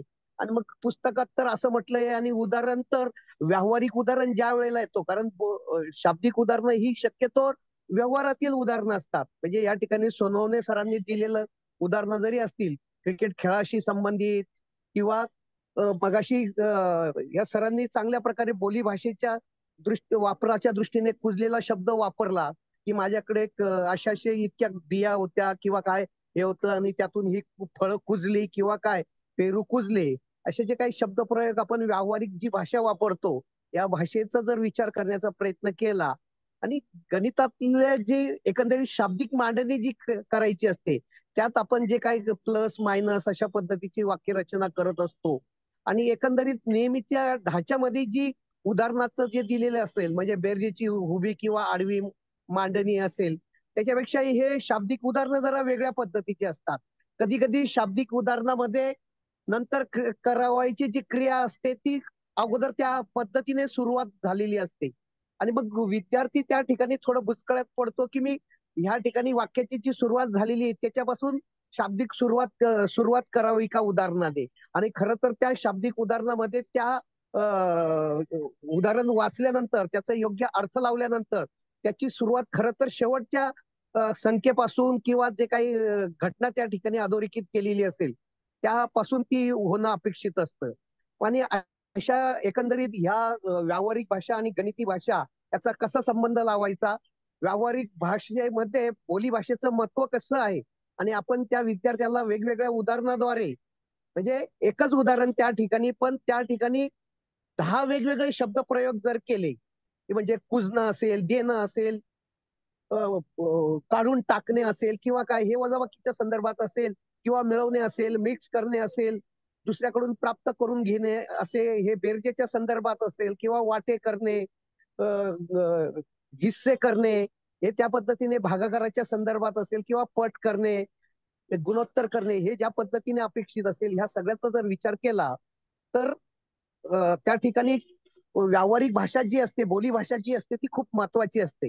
म्हणजे एकच उदाहरण पण वेगवेगळ्या बोली भाषेच्या माध्यमातून म्हणजे माझ्या वर्गात जर 4 भाषा बोलणारे जर विद्यार्थी असतील तर त्या चारही भाषांमध्ये त्या चारही विद्यार्थ्यांच्या बोली भाषेमध्ये काय काय शब्द असू शकतो हे आपल्याला त्या ठिकाणी स्पष्ट करता येऊ शकतो. किंवा हेच एक उदाहरण त्या ठिकाणी घेऊन उत्तर एकच येणार असेल, सोनवणे सरांचं खास कौतुक की एकच गणिती मांडणी त्यांनी त्या ठिकाणी दाखवली की 8 वजा 3 हे एक गणित उदाहरण, परंतु त्याची शाब्दिक जी आहे झलक ती 3 पद्धतीने कशी वेगवेगळी येते ती त्या ठिकाणी त्यांनी मांडण्याचा प्रयत्न केला. आणि अत्यंत महत्वाचं ह्या बाबी आहे की एकच उदाहरण त्या ठिकाणी जी गणिताची मांडणी असेल ती एकच जरी असेल तरी त्याचे उदाहरणं व्यावहारिक उदाहरणं ही वेगवेगळी असतात आणि बोली भाषेमध्ये त्याचा वेगवेगळा अर्थ शब्द वेगळा असू शकतो.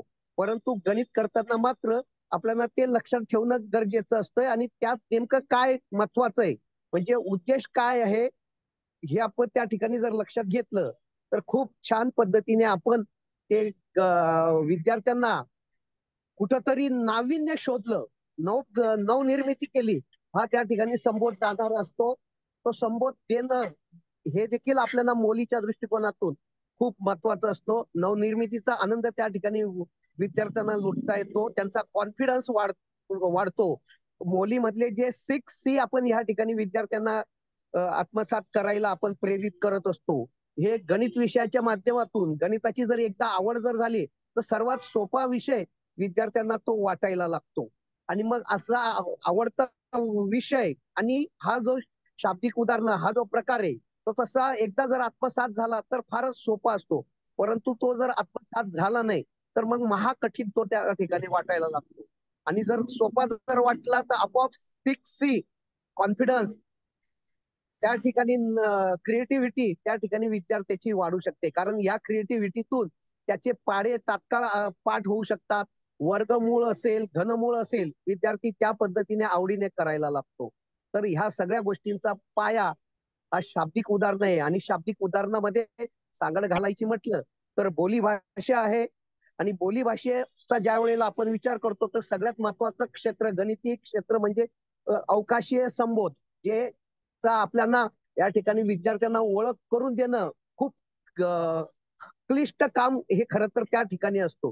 कारण एकदा अवकाशीय संबोध जर स्पष्ट झाले तर विद्यार्थ्याला ह्या अमूर्त गणित हे खरं तर अमूर्त आहे, पण मूर्त वस्तूंद्वारे आपल्याला त्या ठिकाणी स्पष्ट करायचं असतो. आणि मग व्यवहारातील ज्या मूर्त वस्तू असतील, आपण वेगवेगळ्या यांनी उदाहरणं सांगितली, काहींनी गोट्याचं उदाहरण दिलं, काहींनी पैसे दिले, काहींनी नाणी दिली, किंवा आपण व्यवहारात जे काही बिया उपलब्ध असतील, खडे उपलब्ध असतील, ह्या सगळ्यांच्या साहाय्याने आपण त्या ठिकाणी गणिताची मांडणी करण्याचा प्रयत्न करतो, अवकाशीय संबोध स्पष्ट करण्याचा प्रयत्न करतो. आणि ते अवकाशीय संबोध स्पष्ट करताना त्या ठिकाणी बोलीभाषेची कास जर धरली तर विद्यार्थ्यांना ते आपलेपणाचं वाटायला लागतोय, आणि एकदा आपलेपणाचं वाटलं तर त्यांचा संबोध आवडीने त्या ठिकाणी स्पष्ट व्हायला लागतो आणि शाब्दिक उदाहरणं त्यांना समजायला मदत होऊ शकते. या ठिकाणी डाएट परिवारातर्फे जिल्हा परिषद शिवसाहेबांच्या मार्गदर्शनातून या ठिकाणी आपल्या शिक्षक बंधू भगिनींच्या सहकार्यातून हा कार्यक्रम कृतीचा शनिवार राबवतो. आमचे वेखंडे सर या ठिकाणी खरी सूत्र त्या ठिकाणी घेऊन आपल्याला प्रेरित करीत आहेत.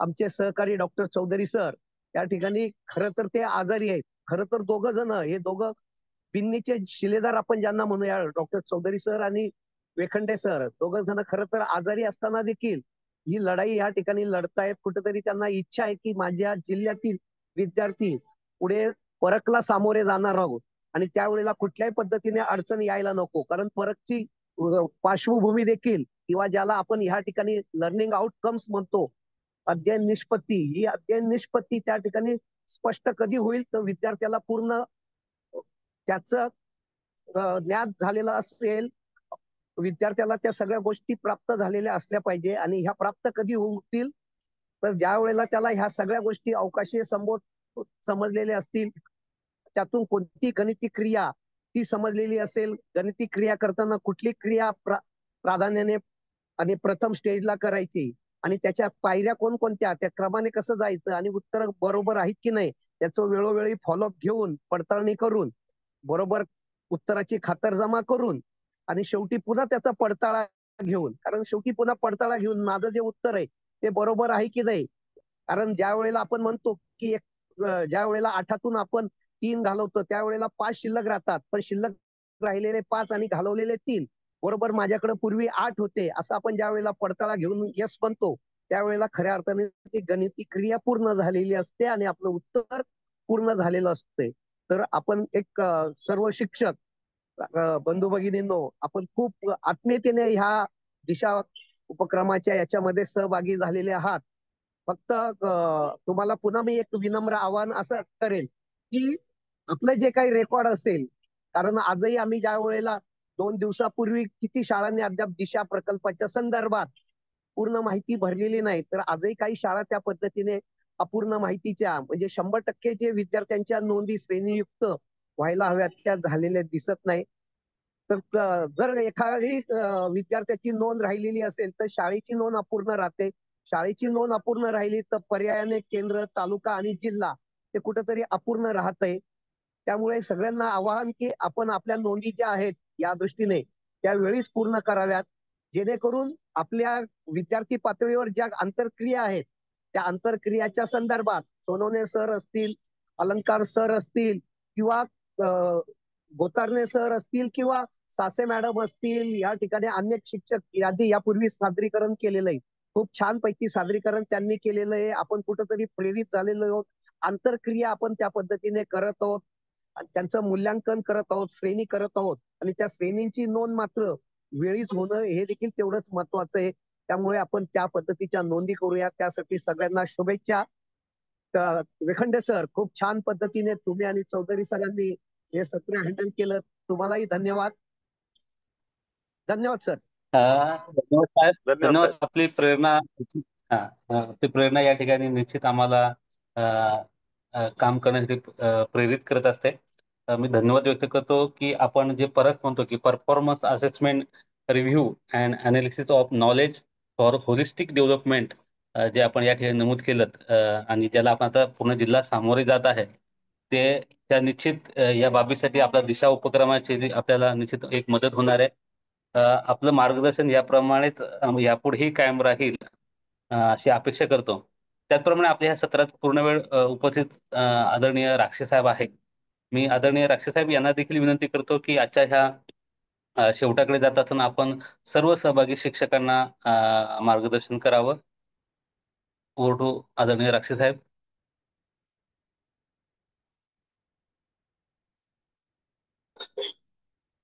आपणा सर्वांना नमस्कार. आवाज येतोय माझा? येस सर, येस सर, आवाज येतोय सर. हा, आवाज तर येत आहे सर.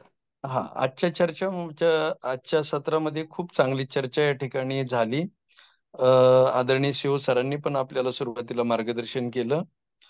त्या अनुषंगाने सोनवणे सर आणि चर्चेमध्ये सहभागी झालेले इतर आपले सहकारी यांनी खूपच साधक बाधक चर्चा याच्यामध्ये केली. याच्यामध्ये शाब्दिक उदाहरणं कशा पद्धतीने विद्यार्थ्यांची समज त्याच्या संदर्भातली वाढेल, त्यांच्या पारिभाषिक भाषेचा, बोली भाषेचा वापर याच्यामध्ये करून मुलांमध्ये असणारी गणिती क्रियांबद्दलची भीती मला वाटतं या बोली भाषा, पारिभाषिक भाषेचा वापर केल्यानंतर कमी व्हायला मदत होईल आणि त्यांचा याच्यामध्ये प्रतिसाद निश्चितपणे अधिकचा आपल्याला वाढलेला दिसेल.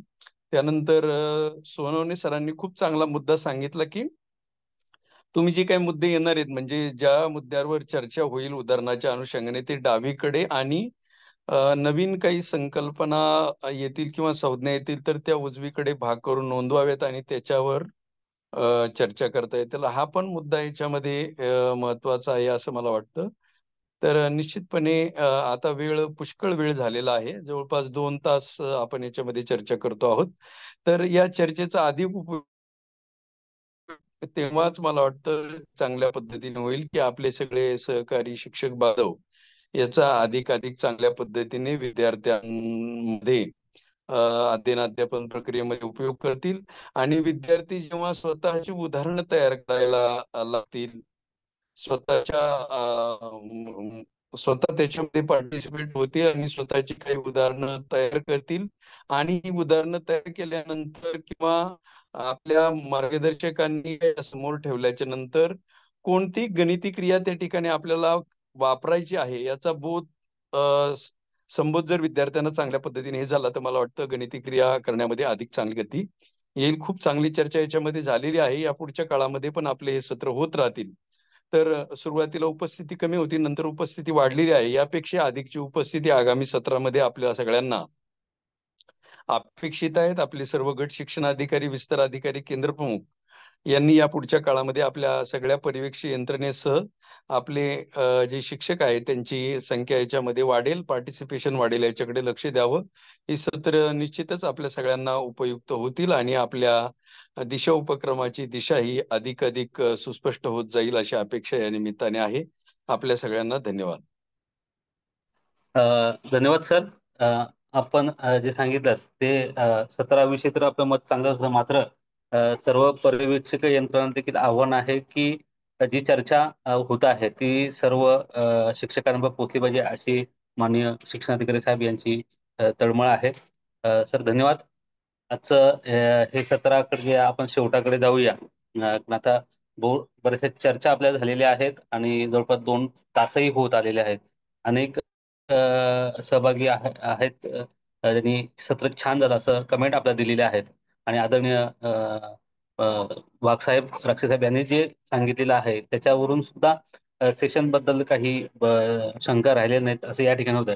निश्चित भविष्यात आपण या सत्रामध्ये शाब्दिक उदाहरणामध्ये बेरजेसाठी काय करता येईल, शाब्दिक उदाहरणामध्ये गणितासाठी वजाबाकीसाठी काय करता येईल, प्रत्यक्ष गणितीय क्रिया पुन्हा शाब्दिक उदाहरणामध्ये अपूर्णांक या क्रियेकडे सुद्धा आपल्याला पुढे आपल्याला वळता येईल. हे आपल्यासाठी एक पर्यवेक्षक यंत्रणा किंवा जिल्हा म्हणून हे आपल्यासमोर एक चॅलेंजेस आहे. मी या सत्रासाठी आपल्याला सुरुवातीलाच सर्वांना मार्गदर्शन करणारे आणि सर्वांनी जॉईन होण्याचं आवाहन करणारे आदरणीय माननीय मुख्य कार्यकारी अधिकारी साहेब यांचा मी आभार व्यक्त करतो आणि जे सरांनी आपल्या जी सूचना दिलेल्या सर्व पर्यवेक्षक यंत्रणा यांना देखील आवाहन करतो की सरांची अशी इच्छा आहे की जे सत्र आपण इतक्या चांगल्या पद्धतीने ऑर्गनाईज करत आहात आहोत, ज्यावर चर्चा करत आहोत, ते सत्र केवळ सहभागी होणाऱ्या 100-150 पर्यंत लोकांपुरता नको, तर जिल्ह्यातील 100% शिक्षकांपर्यंत ह्या गोष्टी पोहोचल्या गेल्या पाहिजेत. त्यासाठी आपण खास जिल्हा परिषदेने हे 500 लोकांचं पार्टिसिपेटचं हे झूमचं लायसन कॉपी या ठिकाणी घेतलेली आहे आणि हेही कमी पडू नये म्हणून प्रत्येक सेशन आपण युट्यूबवर देखील अपलोड करत आहोत, लाईव्ह करत आहोत. तर आपण जर सहभागी झालं तर आपल्याला चर्चा करता येईल, प्रत्यक्ष सहभागही नोंदवता येईल आणि आपले विचार आपल्या पुरता मर्यादित न राहता सर्वांपर्यंत पोहोचत असा सन्माननीय मुख्य कार्यकारी अधिकारी साहेब घोगे साहेब यांचा एक उद्देश आहे. आणि सरांनी सांगितलं की जे काही आपण सत्र होत आहेत ही केवळ सत्रापुरता मर्यादित राहणार नाही, तर जे काही दिशा प्रकल्पांतर्गत क्षेत्रभेटी ज्या दिलेल्या आहेत त्या क्षेत्रभेटीमध्ये देखील प्रत्यक्ष याची चाचपणी देखील केली जाईल आणि प्रत्यक्ष यावर देखील चर्चा केली जाईल. आपण या सत्रामध्ये कसे सहभागी होत आहेत आणि जर सहभागी होत नसेल तर आपल्याला प्रॅक्टिस मध्ये काही अडचणी येत आहे का की याची देखील खातरजमा केली जाईल. तर सरांचा मी या ठिकाणी आभार व्यक्त करतो. तसेच आदरणीय डॉक्टर संजय वाघ साहेब हे देखील या सत्रास सक्रिय सहभागी झाले आणि काही महत्वाच्या जसं परक असेल, 6C असेल, प्रत्यक्ष सत्र असेल याबद्दल सरांनी आपल्याला मार्गदर्शन केलं आणि पुढे जाऊन आपल्याला जे मोली प्रशिक्षणामध्ये जे काही पर्याप्त ज्या 6 पायऱ्या आहेत किंवा 17 जे मुख्य स्तर आहेत याविषयी काम करण्यासाठी आपल्याला मार्गदर्शन केलेलं आहे, त्यांचं देखील मी आभार व्यक्त करतो. आदरणीय शिक्षणाधिकारी राक्षे साहेब हे देखील या सत्रास जॉईन होऊन आपल्याला प्रत्यक्ष मार्गदर्शन तर केलं, मात्र आपली उपस्थितीबद्दलही सरांनी आपल्याला एक आव्हान केलेलं आहे की हे सत्र आपल्याच पुरतं राहता सर्व सहभागी शिक्षकांपर्यंत जावं, कार्य जिल्ह्यातील सर्व शिक्षक बंधू भागांपर्यंत जावं आणि विशेष म्हणजे पर्यवेक्षक यंत्रणेमध्ये 100% सहभागी व्हावी. सरांचा देखील मी या ठिकाणी आभार व्यक्त करतो. आदरणीय डॉक्टर दिनेश चौधरी सर यांची तब्येत बरी नाही, मात्र डोळ्याचं ऑपरेशन झालेलं आहे, तरी देखील सर या सत्रामध्ये सक्रिय सहभागी झाले. तर डोळ्याचं ऑपरेशन झालं, स्क्रीन जरा लिमिटेशन आहे, मात्र तरी देखील मागच्या एक सत्रात जॉईन नव्हते, मात्र आवरून या सत्रात ते सहभागी झाले आणि हे पुन्हा ह्या सत्रात सर नियोजन देखील सरांच्या मार्फतच होत आहे. तर ह्या परिस्थितीत सरांनी हे नियोजन ढाळू दिलं नाही आणि हे सत्र सुव्यवस्थितपणे या ठिकाणी पार पडलं. मी सरांचा देखील या ठिकाणी आभार व्यक्त करतो. त्याचप्रमाणे जिल्हा परिषद आणि डाएटमधील सर्व अधिकारी वर्ग जे आपल्या सर्वांना नेहमीच प्रेरणा देतात या सर्वांचा मी आभार व्यक्त करतो. सर्वात महत्वाचं म्हणजे सत्र जे आपल्यासाठी घेऊन आले ते म्हणजे संतोष सोनवणे सर. सरांनी चौधरी सरांनी त्यांचा परिचय आपल्याला करून दिलेले आहेत, मात्र हा परिचय केवळ परिचयासाठी नसून आजच्या या त्यांच्या सादरीकरणातून देखील आपल्याला त्याची प्रचिती आलेली आहे. त्याने जे सादरीकरण केलं त्याच्यामध्ये शंका तर कोणा राहिल्या नाहीत. प्रत्येकाने आपल्या कमेंट्स त्याच्यातून पासले आहेत. मी सोनवणे सर यांना अतिशय मनपूर्वक धन्यवाद देतो की सर आपण ज्या पद्धतीने प्रेझेंट करत होतात ते ऐकावं असं वाटत होतं. जे 8वं सत्र आपण जे स्वतः सांगितलं की सतत आठवत राहावं असं हे सत्र आहे. निश्चित मात्र आपल्या ह्या सादरीकरणातून आपल्याला सर्व प्रशिक्षणार्थी एक चॅलेंज दिलेलं आहे की हे शाब्दिक उदाहरणं आता हे आपली एक सुरुवात झालेली शाब्दिक उदाहरणांची, मात्र प्रत्येक स्तरावरचं बेरजे असेल, वजाबाकीचं असेल, गुणाकाराचं असेल, भागाकाराचं असेल, त्याचप्रमाणे अपूर्णांकाच्या स्तरावर देखील जर आपल्याला जायचं असेल तर या प्रत्येक गोष्टीतील शाब्दिक उदाहरणं आपल्याला पुढे घेऊन जावी लागतील. प्रत्येक प्रॅक्टिसेस आपल्याला कराव्या लागतील. तर आपण असे विनंती देखील राहील की भविष्यातल्या या गोष्टीसाठी आपल्या मार्फत स्ट्रॅटेजी आपण तयार करूयात आणि ह्या सत्रासाठी मी आपण धन्यवाद देऊ इच्छितो. तसेच सोनवणे सरांना सक्रिय सहाय्य करणारे अलंकार वारगडे सर देखील या सत्रामध्ये जॉईन झाले, त्यांचा देखील मी आभार व्यक्त करतो. तसेच हे सत्र अतिशय सक्रिय करण्यासाठी सहभागी झालेले doctor Vinayak Patil sir, Vishwanath sir, Manisha madam, Harshal madam, त्याचप्रमाणे सुनील ठाकरे सर, मेघाली मॅडम या आणि चॅटवर कमेंट करणारे सर्व सहभागी यांचं देखील मी मनपूर्वक आभार व्यक्त करतो. आपण चर्चा केली म्हणून हे सत्र इतकं खुललं, कारण जवळपास 6 वाजता संपलेलं सत्र आपण 7 वाजेपर्यंत त्याच्यावर चर्चा करत आहोत. म्हणजे याची यशस्वीता या सत्रामध्ये आपल्या चर्चामध्ये दिसते आहे. तर मी पुनश्च एकदा सर्वांचं या ठिकाणी स्वागत करतो आणि सर्वांना पुढील शनिवारच्या 9व्या सत्रासाठी शुभेच्छा देतो. आणि सर्वांना एक आव्हान देखील देतो की आपल्या आपण सर्व तालुक्यातून जॉईन आहात, मात्र सत्र ज्या क्वालिटीचे होत आहेत, ह्या सर्व क्वालिटीच्या सत्रासाठी आपले सहभागी सर्व शिक्षक बांधव या ठिकाणी जॉईन होतील यासाठी आपण सर्वजण प्रयत्न करूया. कारण प्रत्येकाने एक एक सदस्य जॉईन झाले तरी आपला 150ची संख्या ही निश्चित 300 पर्यंत जाईल. 300ची संख्या आपल्या 600 पर्यंत पोहोचवता येईल. आपण ह्या सर्वांनी सहभागी व्हावं असं मी या ठिकाणी म्हणतो. थोडं इंटरप्ट करतो, सॉरी. Yes sir. एक सूचना फक्त मला सगळ्यांना विनंती वजा करावीशी वाटते की 5ला सुरू होणारं सत्र, आपण बऱ्याचदा 5ला सुरू होतंय म्हणून आपण 5 आणि 5 नंतर जॉईन होण्याचा प्रयत्न करतो. त्यामुळे अडचण अशी होते की आपल्याला 5ला सुरू होणारं सत्र उपस्थिती कमी असल्यामुळे किंवा उशिरा जॉईन झाल्यामुळे आपण आपलं सत्र आपलं हे सत्र साधारण 5:15 किंवा त्यानंतर पुढे जातं. त्यामुळे आपला अनावश्यक वेळ वाया जातोय. सर्वांना विनंती आहे की आपण 5 वाजता सत्र सुरू होतंय हे लक्षात घेऊन 5ला आपण या पद्धतीने आपण प्रयत्न करूया. दुसरा मुद्दा, माननीय शिवसाहेबांनी एक सूचना आपल्याला व्यक्त केली. जर आपले शिक्षक जॉईन होत नसतील त्याचे 2 अर्थ होत आहेत. पहिला अर्थ हा आहे की एक तर त्यांना या गोष्टीमध्ये माहिती आहे, त्यांना शाळेमध्ये अडचणी नाहीत आणि म्हणून ते जॉईन होत नाहीत, हा एक अर्थ होतो. दुसरा अर्थ होतो की जॉईन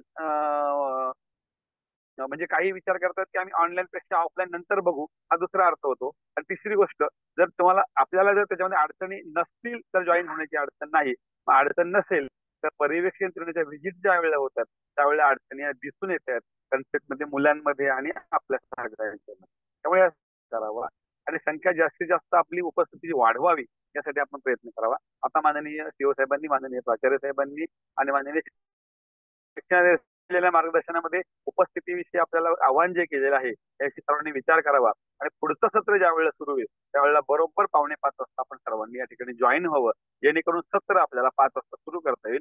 त्याचबरोबर सर्व आरपीज आहेत आणि पर्यवेक्षी यंत्रणेतले सर्व घटक म्हणजे ज्यामध्ये विस्तार अधिकारी आहेत, गशी आहेत, केंद्रप्रमुख आहेत, सर्वांनी बरोबर 5 वाजेपर्यंत जॉईन व्हावं आणि सर्वांनी उपस्थिती आपली दाखवावी, जेणेकरून पर्यवेक्षणामध्ये सुद्धा आपल्याला अडचण यायला नको.